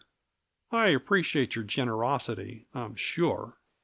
She did not look, however, as if she meant that. "I didn't mean that." "Then you won't overlook it? How very unfortunate, because I can't help the relationship." "Would you, if you could?" he asked rashly. "Certainly not." "I'm afraid we're getting off the trail," he amended tactfully. "I asked you a while back if you'd marry me." "And I said I must hear both sides of your trouble with Harry before I could answer." "What's the use? You'd take his part anyway." "Not if I found he was guilty of all you insinuate. I should be perfectly just." She really believed that. "Can't you tell me yes or no anyway? Don't let him come between us." "I can't help it. We'd never agree, or be happy. He'd keep on coming between us, whether we meant him to or not," she said dispiritedly. "That's a cinch," Rowdy muttered, thinking of Harry's trouble-breeding talents. "Then there's no more to be said. Until you and Harry settle your difficulties amicably, or I'm convinced that he's in the wrong, we'll just be friends, Mr. Vaughan. Good afternoon." She rode into the Rodway yard, feeling very just and virtuous, no doubt. But she left Rowdy with some rather unpleasant thoughts, and with a sentiment towards her precious brother which was not far from manslaughter, in a threatening mood. Eagle Creek Smith had at last reached the point where he must face new conditions and change established customs. He could no longer ignore the barrenness of the range, or close his eyes to the grim fact that his cattle were facing starvation, and that in June, when they should be taking on flesh. When he finally did confess to himself that things couldn't go on like that, others had been before him in leasing and buying land until only the dry benches were left to him and his hungry herds. But Eagle Creek was a man of resource. When the roundup pulled in and Wooden Shoes reported to him the general state of the cattle, and told of the water holes newly fenced, and of the creek bottoms gobbled by men more far-seeing than he, Eagle Creek took 24 hours to adjust himself to the situation and to meet the crisis before him. His own land, as compared to his 20,000 cattle, was too pitifully inadequate for a second thought. He must look elsewhere for the correct answer to his problem. When Rowdy rode apathetically up to the stable, Pink came out of the bunkhouse to meet him, big with news. "Oh, doctor, we're up against it a plenty now," he greeted, with dimples at their deepest. "Huh!" grunted Rowdy crossly. "What's hurting you, Pink?" "Forecasting the future," Pink retorted. "Eagle Creek has come alive and is wised up sudden to the fact that this ain't going to be any Noah's flood brand of summer, and that his cattle look like the tailings of a washboard factory. He's got busy, and we're sure going to. We're due to hit the grit out of here in the first beams of rosy morn, and do a record stunt at gathering cattle." "Well, we're going to anyhow," Rowdy cut in. "That's only the prelude, old timer. We got to take 'em across country to the Belknap reservation. Eagle Creek went to town and telegraphed and got the refusal of it for pasturage. He ain't so slow, once he gets started. But if you've ever rode over them dried-up benches, you savvy the merry party we'll be when we get there. I've saw jackrabbits packing their lunch along over there." "Belknap," Rowdy dropped his saddle spitefully to the ground, "is where our friend Conroy has just gone to fill a splendid position." Pink thoughtfully blew the ashes from his cigarette. Harry Conroy would fill one position fine, so one of these days I'll offer it to him. I don't know anybody that'd look nicer in a coffin than that Jasper. And if he's going to Belknap, that's likely the position he'll fill, all right." Rowdy said nothing, but his very silence told Pink much. "How'd you make out with Jessie?" Pink asked frankly, though he was not supposed to know where Rowdy had been. Rowdy knew from experience that it was useless trying to keep anything from Pink that Pink wanted to know. Besides, there was a certain comfort in telling his troubles to so staunch a friend. "Harry got his work in there, too," he said bitterly. "He beat me to her and queered me for good, by the looks." "Huh," said Pink. "I wouldn't waste much time worrying over her if she's that easy turned." "She's all right," defended Rowdy quickly. "I don't know as I blame her. She takes the stand any sister would take. She wants to know all about the trouble. Hear both sides, she said, so she could judge which was to blame. I guess she's got her heart set on being peacemaker. I know one thing. She likes me, all right." "I don't see how he queered you any then," puzzled Pink. "She sure couldn't take his part after you told her all he'd done." Rowdy turned on him savagely. "You little fool! You think I told her? Right there's the trouble. He told his story, and when she asked for mine, I couldn't say anything. She's his sister." "You didn't tell?" Pink leaned against the stable and stared. "Rowdy Vaughan, there's times when even your friend can't disguise the fact that you're plumb batty. You let Harry do you dirt that any other man 'd kill him on bare suspicion of doing, and you never told her when she asked you to. How you lent him money and let him steal some right out of your pocket." "I couldn't prove that," Rowdy objected. "And you never told her about his cutting your latigo?" "Oh, cut it out." Rowdy glowered down at him. "I guess I don't need to be reminded of all those things. But are they the things a man can tell a girl about her brother? Pink, you're about as unfeeling a little devil as I ever run across. Maybe you'd have told her, but I couldn't, so it's all off." He turned away and stared unseeingly at the rim of hills that hid the place where she lived. She seemed very far away from him just then, and very, very desirable. He thought then that he had never before realized just how much he cared. "You can just bet I'd have told her," gritted Pink, watching furtively Rowdy's averted face. "She ain't going to be bowed down by no load of ignorance much longer, either. If she don't get Harry Conroy's pedigree straight out without the varnish, it'll be because I ain't next to all his past." But Rowdy, glooming among the debris of certain pet air castles, neither heard nor wanted to hear Pink's wrathful mutterings. As a matter of fact, it was not till Pink clattered out of the yard on Mascot that he remembered where he was. Even then, it did not occur to him to wonder where Pink was going. Moving the herd. 4,000 weary cattle crawled up the long ridge which divides Chin Coulee from Quitter Creek. Pink, riding point opposite the Silent One, twisted round in his saddle and looked back at the slow-moving river of horns and backs veiled in a gray dust cloud.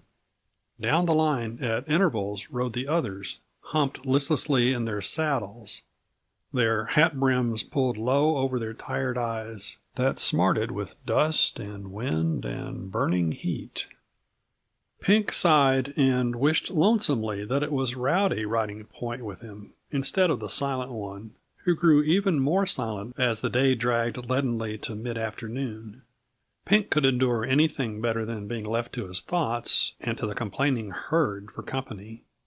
He took off his hat, pushed back his curls, dripping wet they were and flattened unbecomingly in pasty yellow rings on his forehead, and eyed with disfavor a line-backed dry cow with one horn tipped rakishly toward her speckled nose.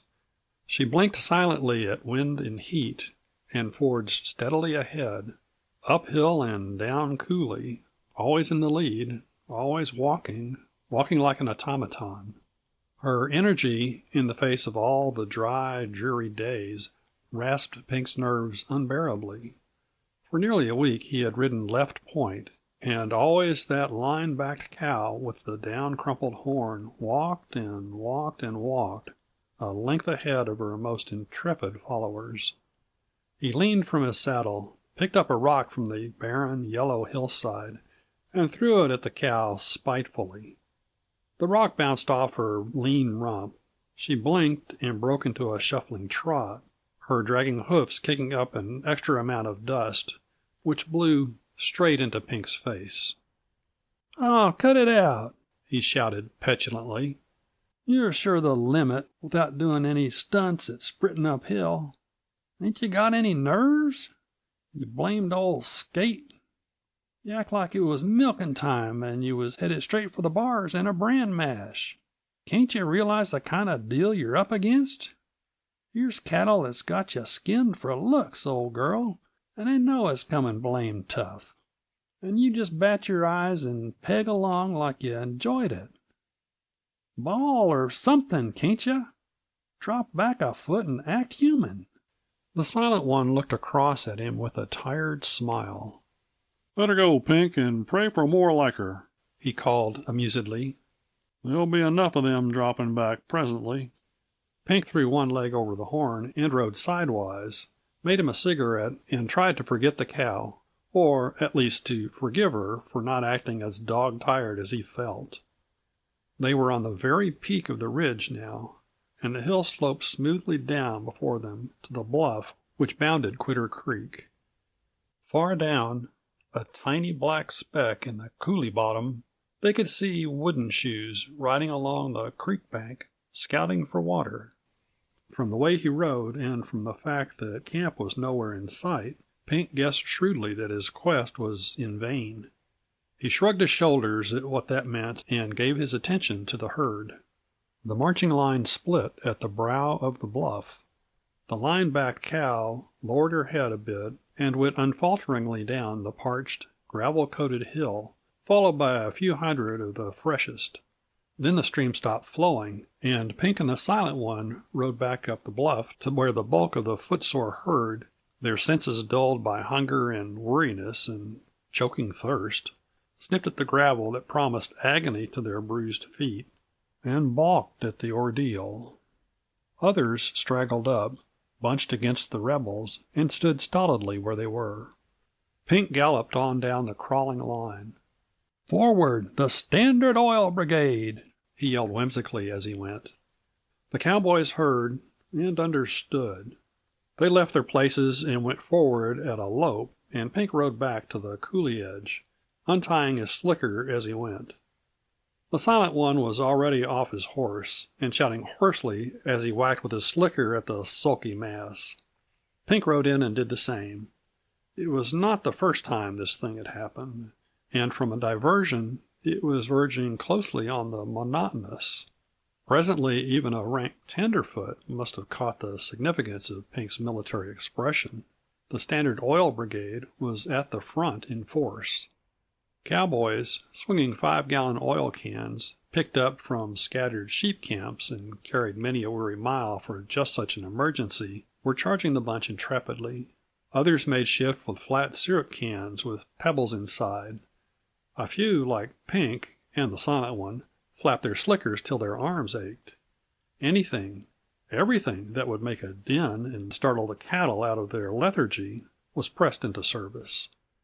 But they might have been raised in a barnyard and fed cabbage leaves from back doorsteps, for all the excitement they showed. Cattle that 3 months ago, or a month, would run, head and tail high in the air, at sight of a man on foot, backed away from a rattling, banging cube of gleaming tin, turned and faced the thing dull-eyed and apathetic. In time, however, they gave way doggedly before the onslaught. A few were forced shrinkingly down the hill, others followed gingerly until the line lengthened and flowed, a sluggish brown-red stream, into the coulee and across to Quitter Creek. Here the headers were browsing greedily upon the banks. They had emptied the few holes that had still held a meager store of brackish water, and so the mutinous bulk of the herd snuffed at the trampled, muddy spots, and bellowed their disappointment. Wooden Shoes rode up and surveyed the half-maddened animals gloomily. "Push 'em on, boys," he said. "There's nothing for 'em here. I sent the wagons on to Red Willow. We'll try that next. Push 'em along all you can, while I go on ahead and see." With tin cans, slickers, and much vituperation, they forced the herd up the coulee side and strung them out again on trail. The line-backed cow walked and walked, in the lead before Pink's querulous gaze, and the others plodded listlessly after. The gray dust cloud formed anew over their slow-moving backs, and the cowboys humped over in their saddles and rode, with the hot sun beating aslant in their dirt-grimed faces and with the wind blowing and blowing. If this had been the first herd to make that dreary trip, things would not have been quite so disheartening. But it was the third. 7,000 lean kine had passed that way before them, eating the scant grass growth and drinking what water they could find among those barren, sun-baked coulees. The Cross L boys, on this third trip, were become a jaded lot of hollow-eyed men, whose nerves were rasped raw with long hours and longer days in the saddle. Pink's cheeks no longer made his name appropriate, and he was not the only one who grew fretful over small things. Rowdy had been heard more than once lately to anathematize viciously the prairie dogs for standing on their tails and chipping at them as they went by. And though the Silent One did not swear, he carried rocks in his pockets and threw them with venomous precision at every dog that showed his impertinent nose out of a burrow within range. For Pink, he vented his spleen on the line-backed cow. So they walked and walked and walked. The cattle balked at another hill, and all the tin cans and slickers in the crowd could scarcely move them. The wind dropped with the sun, and the clouds glowed gorgeously above them, getting scant notice, except that they told eloquently of the coming night. And there were yet miles, long, rough, heartbreaking miles, to put behind them before they could hope for the things that tired bodies crave, supper and dreamless sleep. When the last of the herd had sidled, under protest, down the long hill to the flat, dusk was pushing the horizon closer upon them, mile by mile. When they crawled sinuously out upon the welcome level, the hill loomed ghostly and black behind them. A mile out, Wooden Shoes rode out of the gloom and met the point. He turned and rode beside Pink.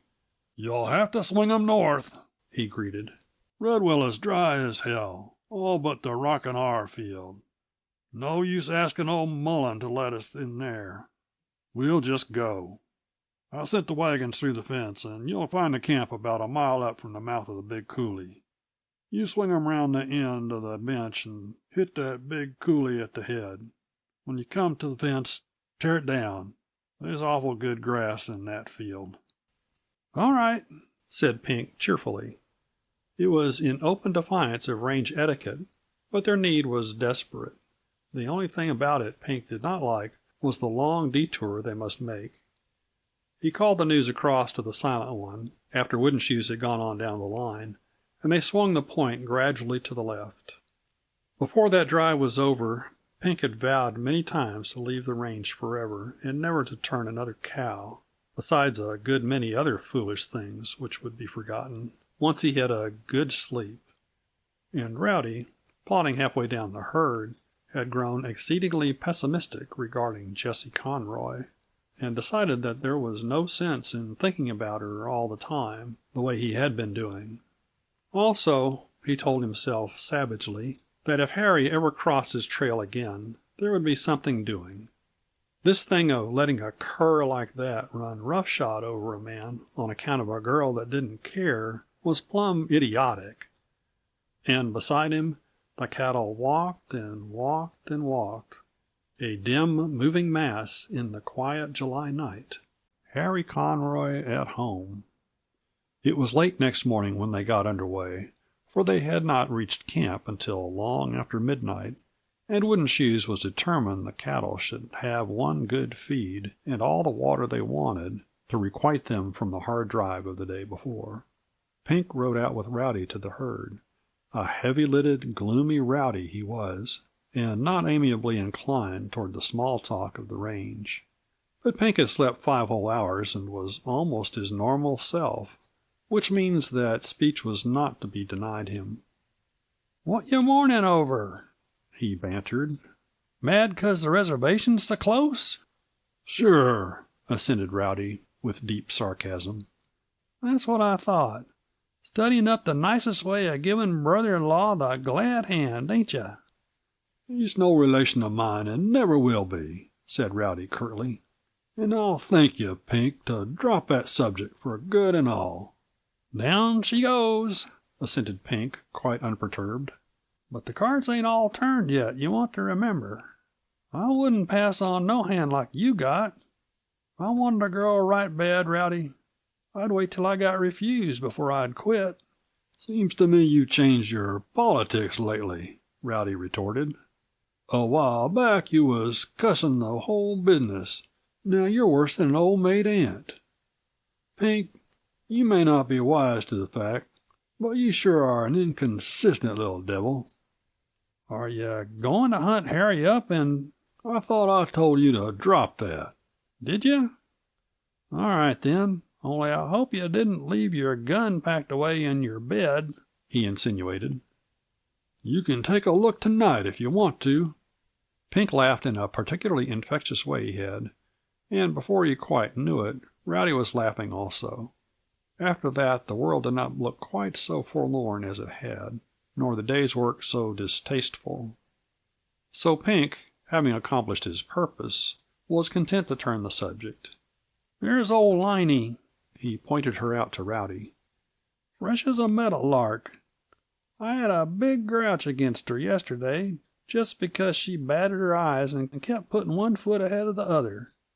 I could have killed her. But she's all right, that old girl. The way she led down that black coulee last night wasn't slow.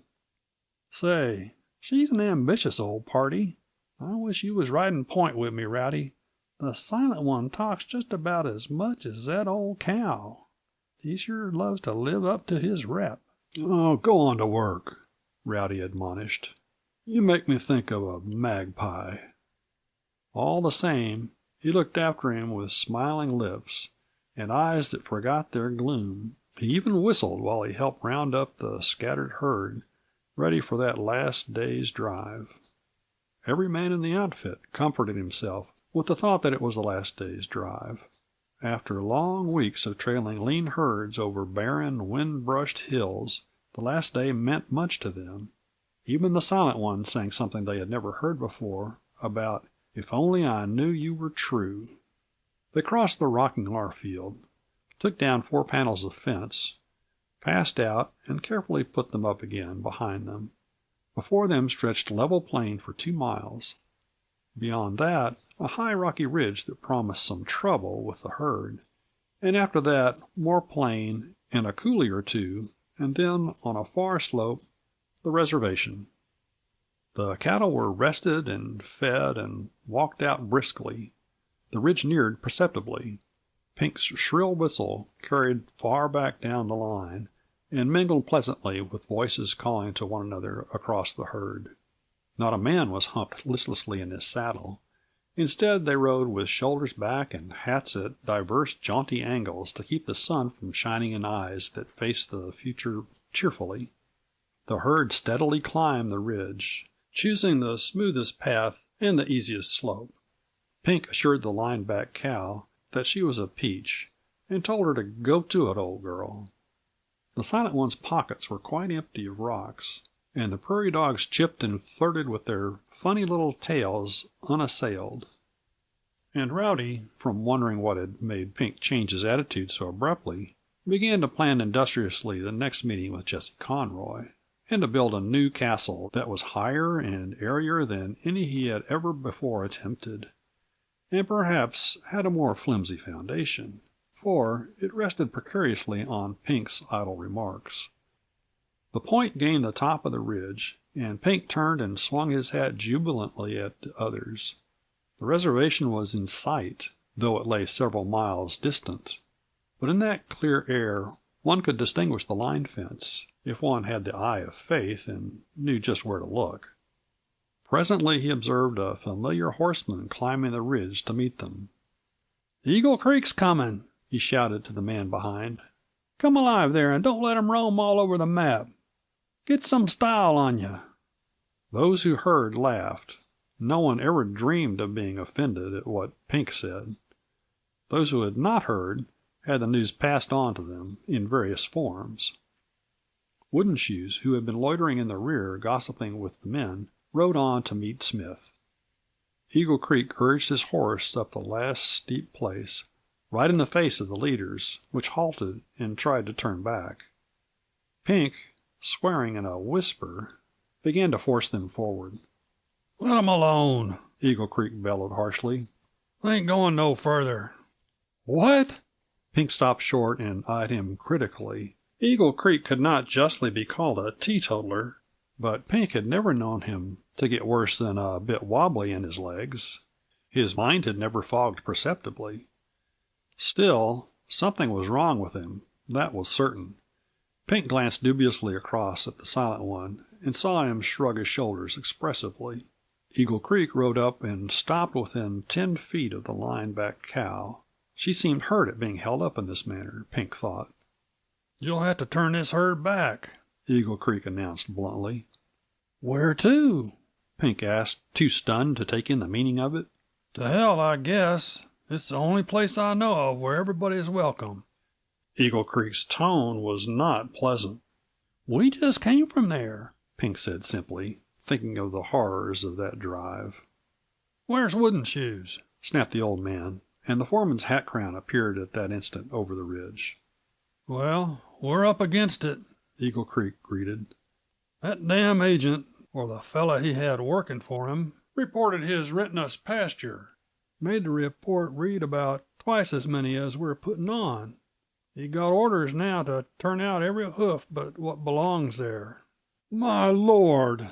Wooden Shoes gasped at the catastrophe which faced the Cross L. "That's Harry Conroy's work," Pink cut in sharply. "He'd hurt the Cross L if he could, to spite me and Rowdy. He—" "Don't matter, seeing it's done. You might as well turn the herd loose right here and let 'em go to the devil. I don't know what else to do with 'em." "Anything gone wrong?" It was Rowdy, who had left his place and ridden forward to see what was holding the herd back. "Nah, we're fired off the reservation's all. We got orders to take the herd to hell. Eagle Creek's leased it. Mr. Satan is going to keep house here in Montana. He says it's better for his trade," Pink informed him in his girlish treble. Eagle Creek turned on him fiercely, then thought better of it and grinned. "Them arrangements wouldn't make us any worse off than what we are," he commented. "Turn 'em loose, boys." "Man, if you turn 'em loose here, the first storm that hits 'em, they'll all die," Wooden Shoes interposed excitedly. "They ain't nothing for 'em. We had to turn 'em onto the Rockin' R field last night to get water and feed. Red Willow's gone dry outside that field. They ain't nothing. They'll die." Eagle Creek looked at him dully. For the first time in his life he faced utter ruin. "Damn 'em, let 'em die then," he said. "That's what they'll sure do," Wooden Shoes reiterated stubbornly.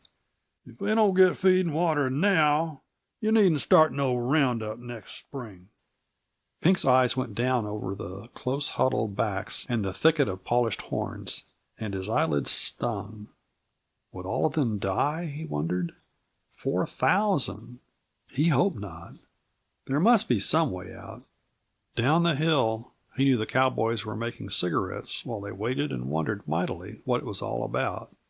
If they only knew, he thought, there would be more than one rope ready for Harry Conroy. "How about the Peck Reservation? Couldn't you get 'em on there?" Rowdy ventured. "Not a hoof," growled Eagle Creek, with his chin sunk against his chest. "There's 30,000 Valley County cattle on there now." He looked down at the cattle, as Pink had done. "God, it's bad enough to go broke. he groaned. But to think of them poor brutes dying off in bunches for want of grass and water. I've run that brand for over 30 year. Rowdy promoted. Rowdy rode closer. "If you don't mind paying duty," he began tentatively, "I can put you next to a range over the line where I'll guarantee feed and water the year round for every hoof you own." Eagle Creek lifted his head and looked at him. Whereabouts? He demanded skeptically. "Up in Red Deer country. Pink knows the place. There's range aplenty, and creeks running through that never go dry. And the country isn't stocked and fenced to death like this is." "And would we be ordered off as soon as we got there?" "Sure not, if you paid duty, which would only be about double what you were going to pay for 1 year's pasture." Eagle Creek breathed deeply, like a man who has narrowly escaped suffocation. "Young man, I believe you're a square dealer and that you savvy the cow business.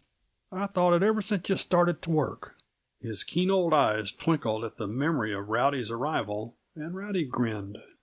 "I take you at your word, and you can consider yourself in charge of this herd as it stands. Take it to that cow heaven you tell about, and damn it, you won't be none the worse for it." "We'll pass that up," said Rowdy quietly. "I'll take the herd through, though, and I'd advise you to get the rest on the road as soon as they can be gathered. It's a 300-mile drive." "All right. From now on it's up to you," Eagle Creek told him briskly. "Take 'em back to the rockin' R field, and I'll send the wagons back to you. Old Mullen'll likely make a roar, but that's most all government land he's got fenced, so I guess I can calm him down. Will you go near the ranch?" "I think so," said Rowdy. "It will be the shortest way." "Well, I'll give you some blank checks, and you can load up with grub and anything else you need." I'll be over there by the time you are and fix up that duty business. Wooden Shoes will have to get another outfit together and get another bunch on the trail. One good thing, I got 30 days to get off what cattle is on there, and 30 days of grass and water will put 'em in good shape for the trip, which this bunch was as well fixed." "That's what," Rowdy assented. "But I think they'll make it all right." "I'll likely want you to stay up there and keep cases on 'em. Any objections?" "Sure not," laughed Rowdy. "Only I don't want Pink and the Silent One to stay with me." "Keep what men you want. Anything else?" "I don't think anything," said Rowdy. "Only I'd like to have a talk with Conroy." Creek eyed him sharply. "You won't be apt to meet 'em. Old Bill Brown up home would like to see 'em, too. Bill's a perseverin' old cuss and wants to see Conroy so bad he's got the sheriff out lookin' for him. It's about a bunch of horses that was run off 3 years ago. You brought one of 'em back into the country last spring, you mind." Rowdy and Pink looked at one another, but said nothing. "Old Bill, he followed your back trail and found out some things he wanted to know. Conroy got wind of it, though, and he left the agency kind of sudden. No use you looking for him." "Then we're ready to hit the grit, I guess." Rowdy glanced again at Pink, who nodded. "Well, I ain't stopping you," Eagle Creek drawled laconically. "So long and good luck to you." He waited while Pink and the Silent One swung the point back down the hill, with Rowdy helping them, quite unmoved by his sudden promotion. When the herd was fairly started on the backward march, Eagle Creek nodded satisfaction, the while he pried off a corner of plug tobacco. "He's all right," he asserted emphatically. "That boy suits me from the ground up. If he don't put that deal through in good shape, it'll be because it can't be did." Wooden Shoes, with whom Rowdy had always been a prime favorite, agreed with Dutch heartiness. Then, leaving the herd to its new guardian, they rode swiftly to overtake and turn back the wagons. 300 miles, and part of it across howling desert. Rowdy drew his brows together. "It's a big thing for me, all right, Pink. But it's sure a big contract to take this herd through, if anybody should happen to ask you." "Oh, buck up. You'll make good, all right. If only these creeks weren't so bone dry." "Well, There's water enough in the Rockin' R field for today. We'll throw 'em in there till tomorrow. And I've a notion I can find a better trail across to North Fork than the way we came. I'm going to strike out this afternoon and see, anyway, if Quitter Creek hadn't got water further up. Once we get up north of the home ranch, I can see my way clear." "Go to it, boss," Pink cried heartily. "I don't see I'm going to keep from sassing you once in a while, though. That's what bothers me. What'll happen if I turn loose on you sometime?" "You'll get fired, I expect," laughed Rowdy. He rode off to announce the news to the rest of the outfit, who were very unhappy in their mystification. If their reception of the change of plans and foreman was a bit profane, and their manner towards him a bit familiar, Rowdy didn't mind. He knew that they did not grudge him his good luck, even while they hated the long drive. He also knew that they watched him furtively, for nothing, not even misfortune, is as sure a test of a man's character as success. They liked Rowdy, and they did not believe this would spoil him. Still, every man of them was secretly a bit anxious. On the trail, he rode in his accustomed place, and, so far as appearances went, the party had no foreman. He went forward and helped Pink take down the fence that had been so carefully put up a few hours before, and he whistled while he put it in place again, just as if he had no responsibility in the world. Then the cattle were left to themselves, and the men rode down to their old campground, marked by empty tin cans and a trodden place where had been the horse corral. Rowdy swung down and faced the men gravely.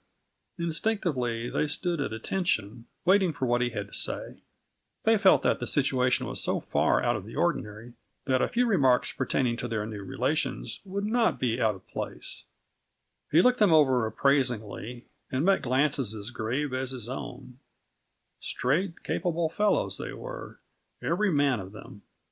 "Boys," he began impressively, "you all know that from today on you're working under my orders. I never was boss of anything but the cayuse I happen to have under me, and I'm going to extract all the honey there is in this situation. Maybe I'll never be boss again, but at present I'm it. I want you fellas to remember that important fact, and treat me with proper respect. From now on you can call me Mr. Vaughan.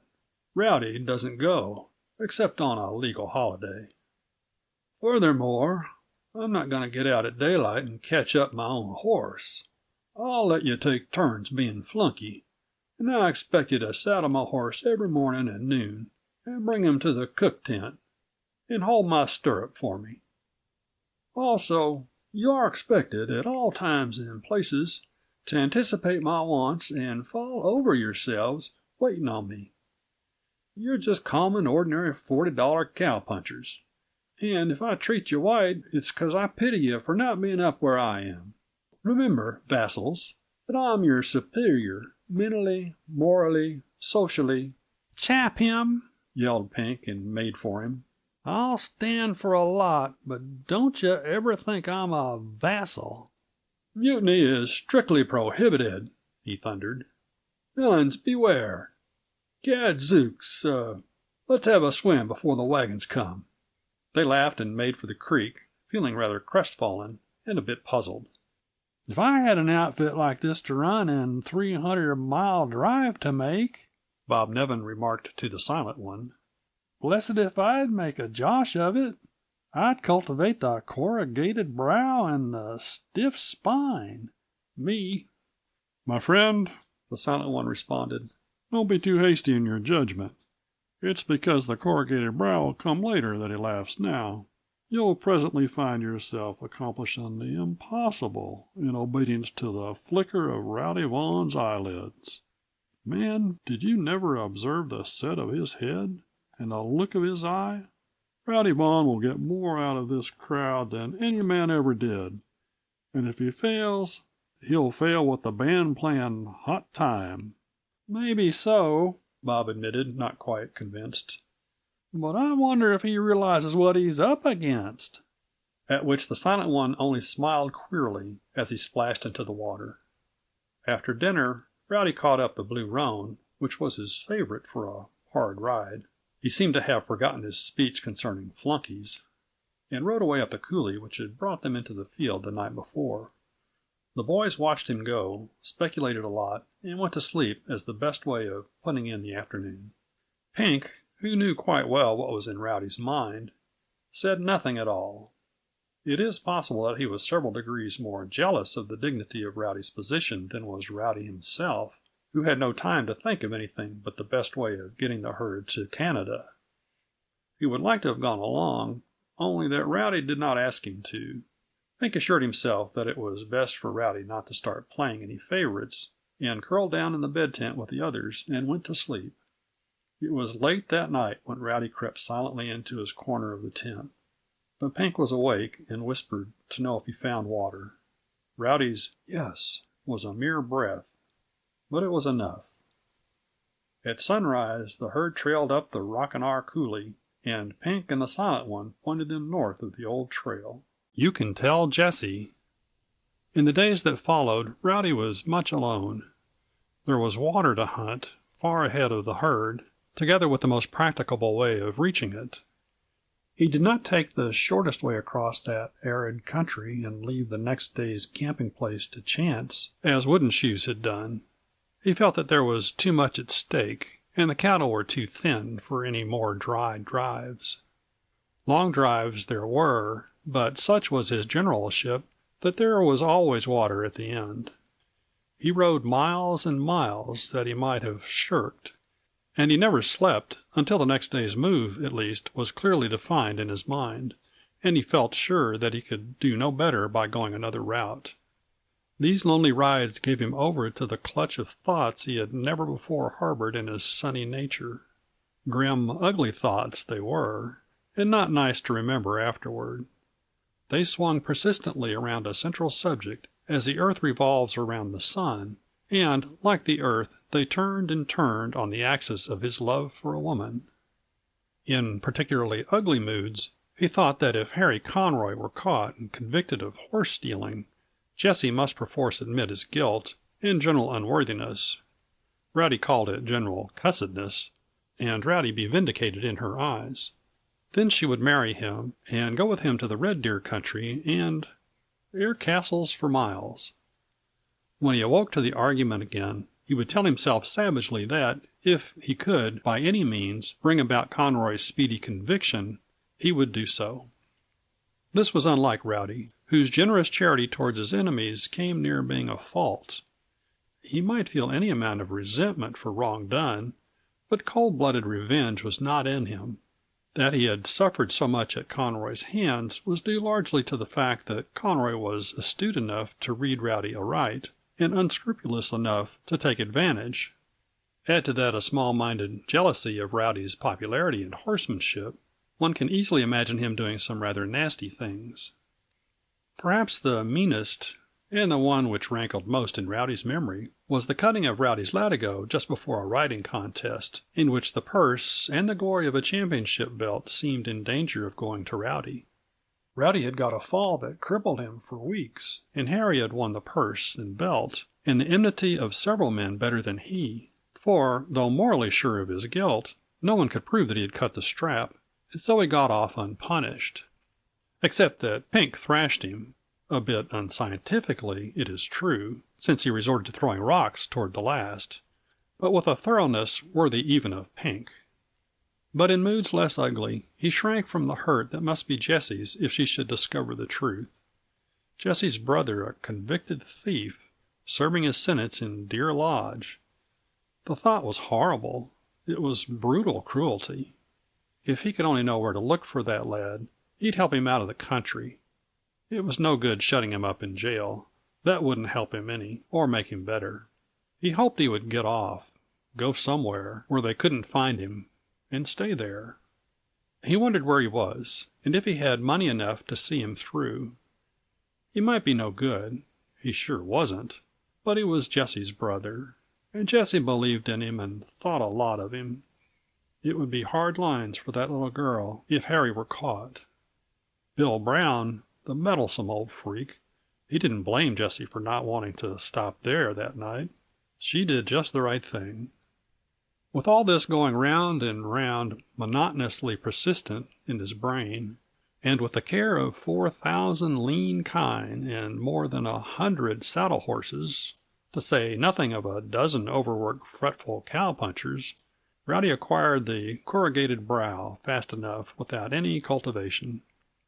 The men were as the Silent One had predicted.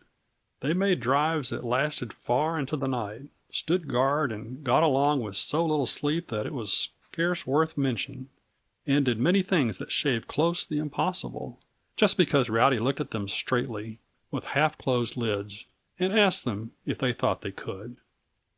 Pink began to speak of their new foreman as Moses, and when the curious asked him why, told them soberly that Rowdy could hit a rock with his quirt and start a creek running bank full.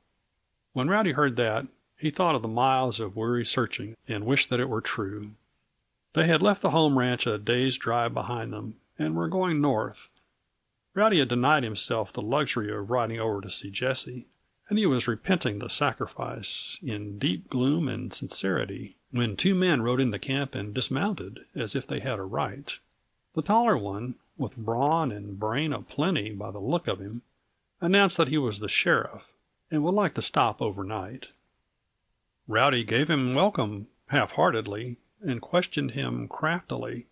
A sheriff is not a detective and does not mind giving harmless information, so Rowdy learned that they had traced Conroy thus far and believed that he was ahead of them and making for Canada. He had dodged them cleverly 2 or 3 times, but now they had reason to believe that he was not more than half a day's ride before them. They wanted to know if the outfit had seen anyone that day or sign of anyone having passed that way. Rowdy shook his head. "I bet it was Harry Conroy driving that little bunch of horses up the creek just as we come over the ridge," spoke Pink eagerly. Rowdy could have choked him. "He wouldn't be driving a lot of horses," he interposed quickly. "Well, he might," argued Pink. "If I was making a quick getaway and my horse was about played out, like his was apt to be, I'd sure round up the first bunch I seen and catch me a fresh one. If I was a horse thief, I'll bet you." The sheriff had put down his cup of coffee. "Is there any place where a man could corral a bunch on the quiet?" he asked crisply. It was evident that Pink's theory had impressed him. "Yes, there is. There's an old corral up at the ford, Drowning Ford they call it, that I'd use if it was me. It was an old line camp and there's a cabin. It's down on the flat by the creek, and it's as God-forsaken a place as a man'd want to hide in, or to change mounts." Pink hitched up his chap belt and looked across at Rowdy. He was aching for a sight of Harry Conroy in handcuffs, and he was certain that Rowdy felt the same. "If it was me," he added speculatively, "and I thought I was far enough in the lead, I'd stop there till morning." "How far is it from here?" demanded the sheriff, standing up. Pink told him he guessed it was 5 miles, whereupon the sheriff announced his intention of going up there at once, and Pink hinted rather strongly that he would like to go with them. The sheriff did not know Pink. He looked down at his slimness and at his yellow fringe of curls showing under his hat brim, at his pink cheeks and dimples and girlish hands, and threw back his head in a loud ha-ha. Pink asked him politely, but rather stiffly, what there was funny about it. The sheriff laughed louder and longer. Then, being the sort of man who likes a joke now and then, even in the way of business, he solemnly deputized Pink and patted him on the shoulder and told him gravely that they couldn't possibly do without him. It looked for a minute as if Pink were going at him with his fists, but he didn't. He reflected that one must not offer violence to an officer of the law, and that, being made a deputy, he would have to go anyway, so he gritted his teeth and buckled on his gun and went along sulkily. They rode silently, for the most part, and swiftly. Even in the dusk they could see where a band of horses had been driven at a gallop along the creek bank. When they neared the place it was dark. Pink pulled up and spoke for the first time since leaving the tent. "We'd better tie up our horses here and walk," he said, quite unconscious of the fact that he was usurping the leadership and thinking only of their quest.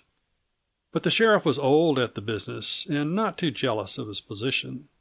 He signed to his deputy proper, and they dismounted. When they started on, Pink was ahead. The sheriff observed that Pink's gun still swung in its scabbard at his hip, and he grinned, but that was because he didn't know Pink. That the gun swung at his hip would have been quite enough for anyone who did know him. It didn't take Pink all day to get into action. 10 rods from the corral, which they could distinguish as a black blotch in the sparse willow growth, Pink turned and stopped them. "I know the layout here," he whispered. "I'll just sneak ahead and rubber around. You rubes sound like the beginning of a stampede in this brush." The sheriff had never before been called a rube, to his face at least. The audacity took his breath, and when he opened his mouth for scathing speech, Pink was not there. He had slipped away, like a slim, elusive shadow, and the sheriff did not even know the exact direction of his going. There was nothing for it but to wait. In 5 minutes Pink appeared with a silent suddenness that startled them more than they would like to own. "He's somewhere around," he announced, in a murmur that would not carry 10 feet. "He's got a horse in the corral, and from the sound he's got him all saddled and the gates tied shut with a rope." "How do you know?"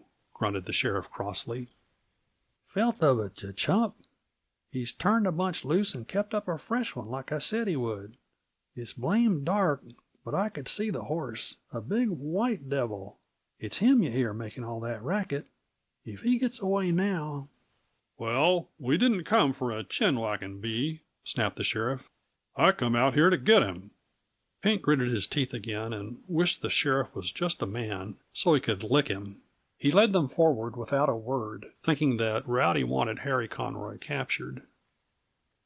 The sheriff circled warily the corral, peered through the rails at the great white horse that ran here and there, whinnying occasionally for the band, and heard the creak of leather and the rattle of the bit.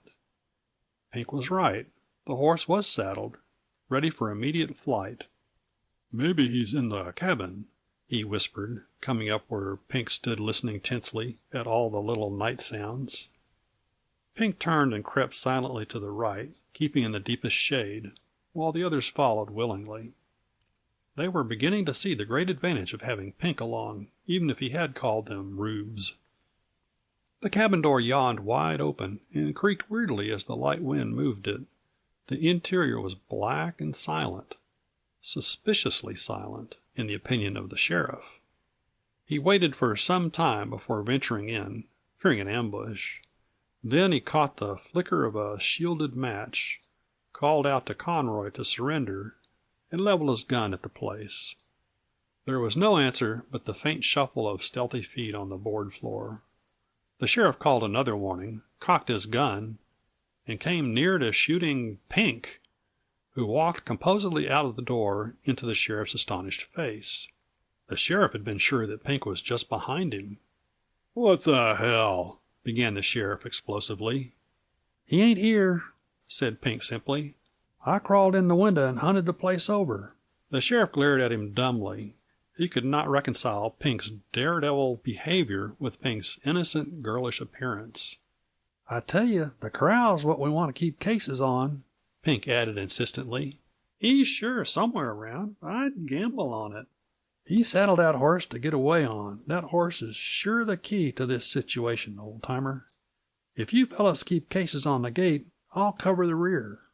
He made his way quietly to the back of the corral, inwardly much amused at the tractability of the sheriff, who took his deputy obediently to watch the gate. Pink squatted comfortably in the shade of a willow and wished he dared indulge in a cigarette, and wondered what scheme Harry was trying to play. 50 feet away, the big white horse still circled round and round, rattling his bridle impatiently and shaking the saddle in an occasional access of rage, and whinnying lonesomely out into the gloom. So they waited, and peered into the shadows, and listened to the trampling horse fretting for freedom and his mates. The cook had just called breakfast when Pink dashed up to the tent, flung himself from his horse, and confronted Rowdy, a hollow-eyed, haggard Rowdy who had not slept all night, and whose eyes questioned anxiously. "Well," Rowdy said with what passed for composure, "did you get him?" Pink leaned against his horse, with one hand reaching up and gripping tightly the horn of the saddle. His cheeks held not a trace of color, and his eyes were full of great horror. "They are bringing him to camp," he answered huskily. "We found a horse, a big white horse they call the Fern Outlaw." The silent one started and came closer, listening intently. Evidently he knew the horse. "Saddled in the corral, and the gate tied shut. We dubbed around a while, but we didn't find Harry, so we camped down by the corral and waited. We sat there all night, and the horse pauncing around inside something fierce. When it come daybreak, I seen something by the fence inside. It was Harry." Pink shivered and moistened his dry lips. "That Fern Outlaw, some of the boys know, is a devil to mount. He'd got Harry down. Hell, Rowdy, it was sure awful. He'd been there all night, and that horse stomping." "Shut up!" Rowdy turned all at once, deathly sick. He had once seen a man who had been trampled by a maddened, man-killing horse. It had not been a pretty sight. He sat down weakly and covered his face with his shaking hands. The others stood around horrified, muttering disjointed, shocked sentences. Pink lifted his head from where it had fallen upon his arm. "One thing, Rowdy, I done. You can tell Jesse. I shot that horse." Rowdy dropped his hands and stood up. Yes, he must tell Jesse. "You'll have to take the herd on," he told Pink in his masterful way. "I'll catch you tomorrow sometime. I got to go back and tell Jesse. You know the trail I was going to take, straight across to Wild Horse Lake. From there you strike across to North Fork, and if I don't overtake you on the way, I'll hit camp sometime in the night. It's all plain sailing." Rowdy finds happiness. Miss Conroy was rather listlessly endeavoring to persuade the first reader class that catch should not be pronounced ketch when she saw Rowdy ride past the window. Intuition of something amiss sent her to the door before he reached it. "Can't you give the kids a day off?" he began without preface. "I've got such a lot to talk about, and I don't come very often." He thought that his tone was perfectly natural, but all the same she turned white. He rode on to a little tree and tied his horse. Not that it was necessary to tie him, but to avoid questions. Miss Conroy went in and dismissed the children, although it was only 15 minutes after 9.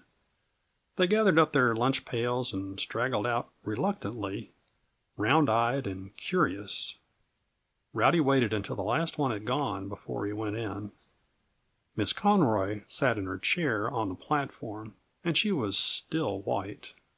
Otherwise she seemed to have herself well in hand. "It's about Harry," she asserted rather sharply. "Have they caught him?" Rowdy stopped halfway down the aisle and stared. "How'd you know they were after him?" "He came to me night before last and told me." She bit her lip, took firm hold of her honesty and her courage, and went on steadily. "He came because he wanted money. I've wanted to see you since to tell you that I've misjudged you. I know all about your trouble, and I want you to know that I think that you did quite right. You are to understand that I cannot honestly uphold Harry. He is not the kind of brother I thought." Rowdy went clanking forward till only the table stood between them. "Did he tell you?" he demanded in a curious, breathless fashion. "No, he did not. He denied everything. It was Pink. He told me long ago, that evening just after the last time I saw you. I told him he lied. I tried not to believe it, but I did. Pink knew I would. He said so. The other night I asked Harry about those things he did to you. He lied to me. I'd have forgiven him, but he lied. I can't forgive that. Hush!" Rowdy threw out a gloved hand quickly. He could not bear to let her go on like that. She looked up at him, and all at once she was shaking. "There's something. Tell me." They didn't take him, he said slowly, weighing each word and looking down at her pityingly. They never will. He had an accident. A horse fell on him, and he was dead when they picked him up. It was as merciful a version as he could make it, but the words choked him even then. Girlie, he went on around and knelt with his arms holding her close.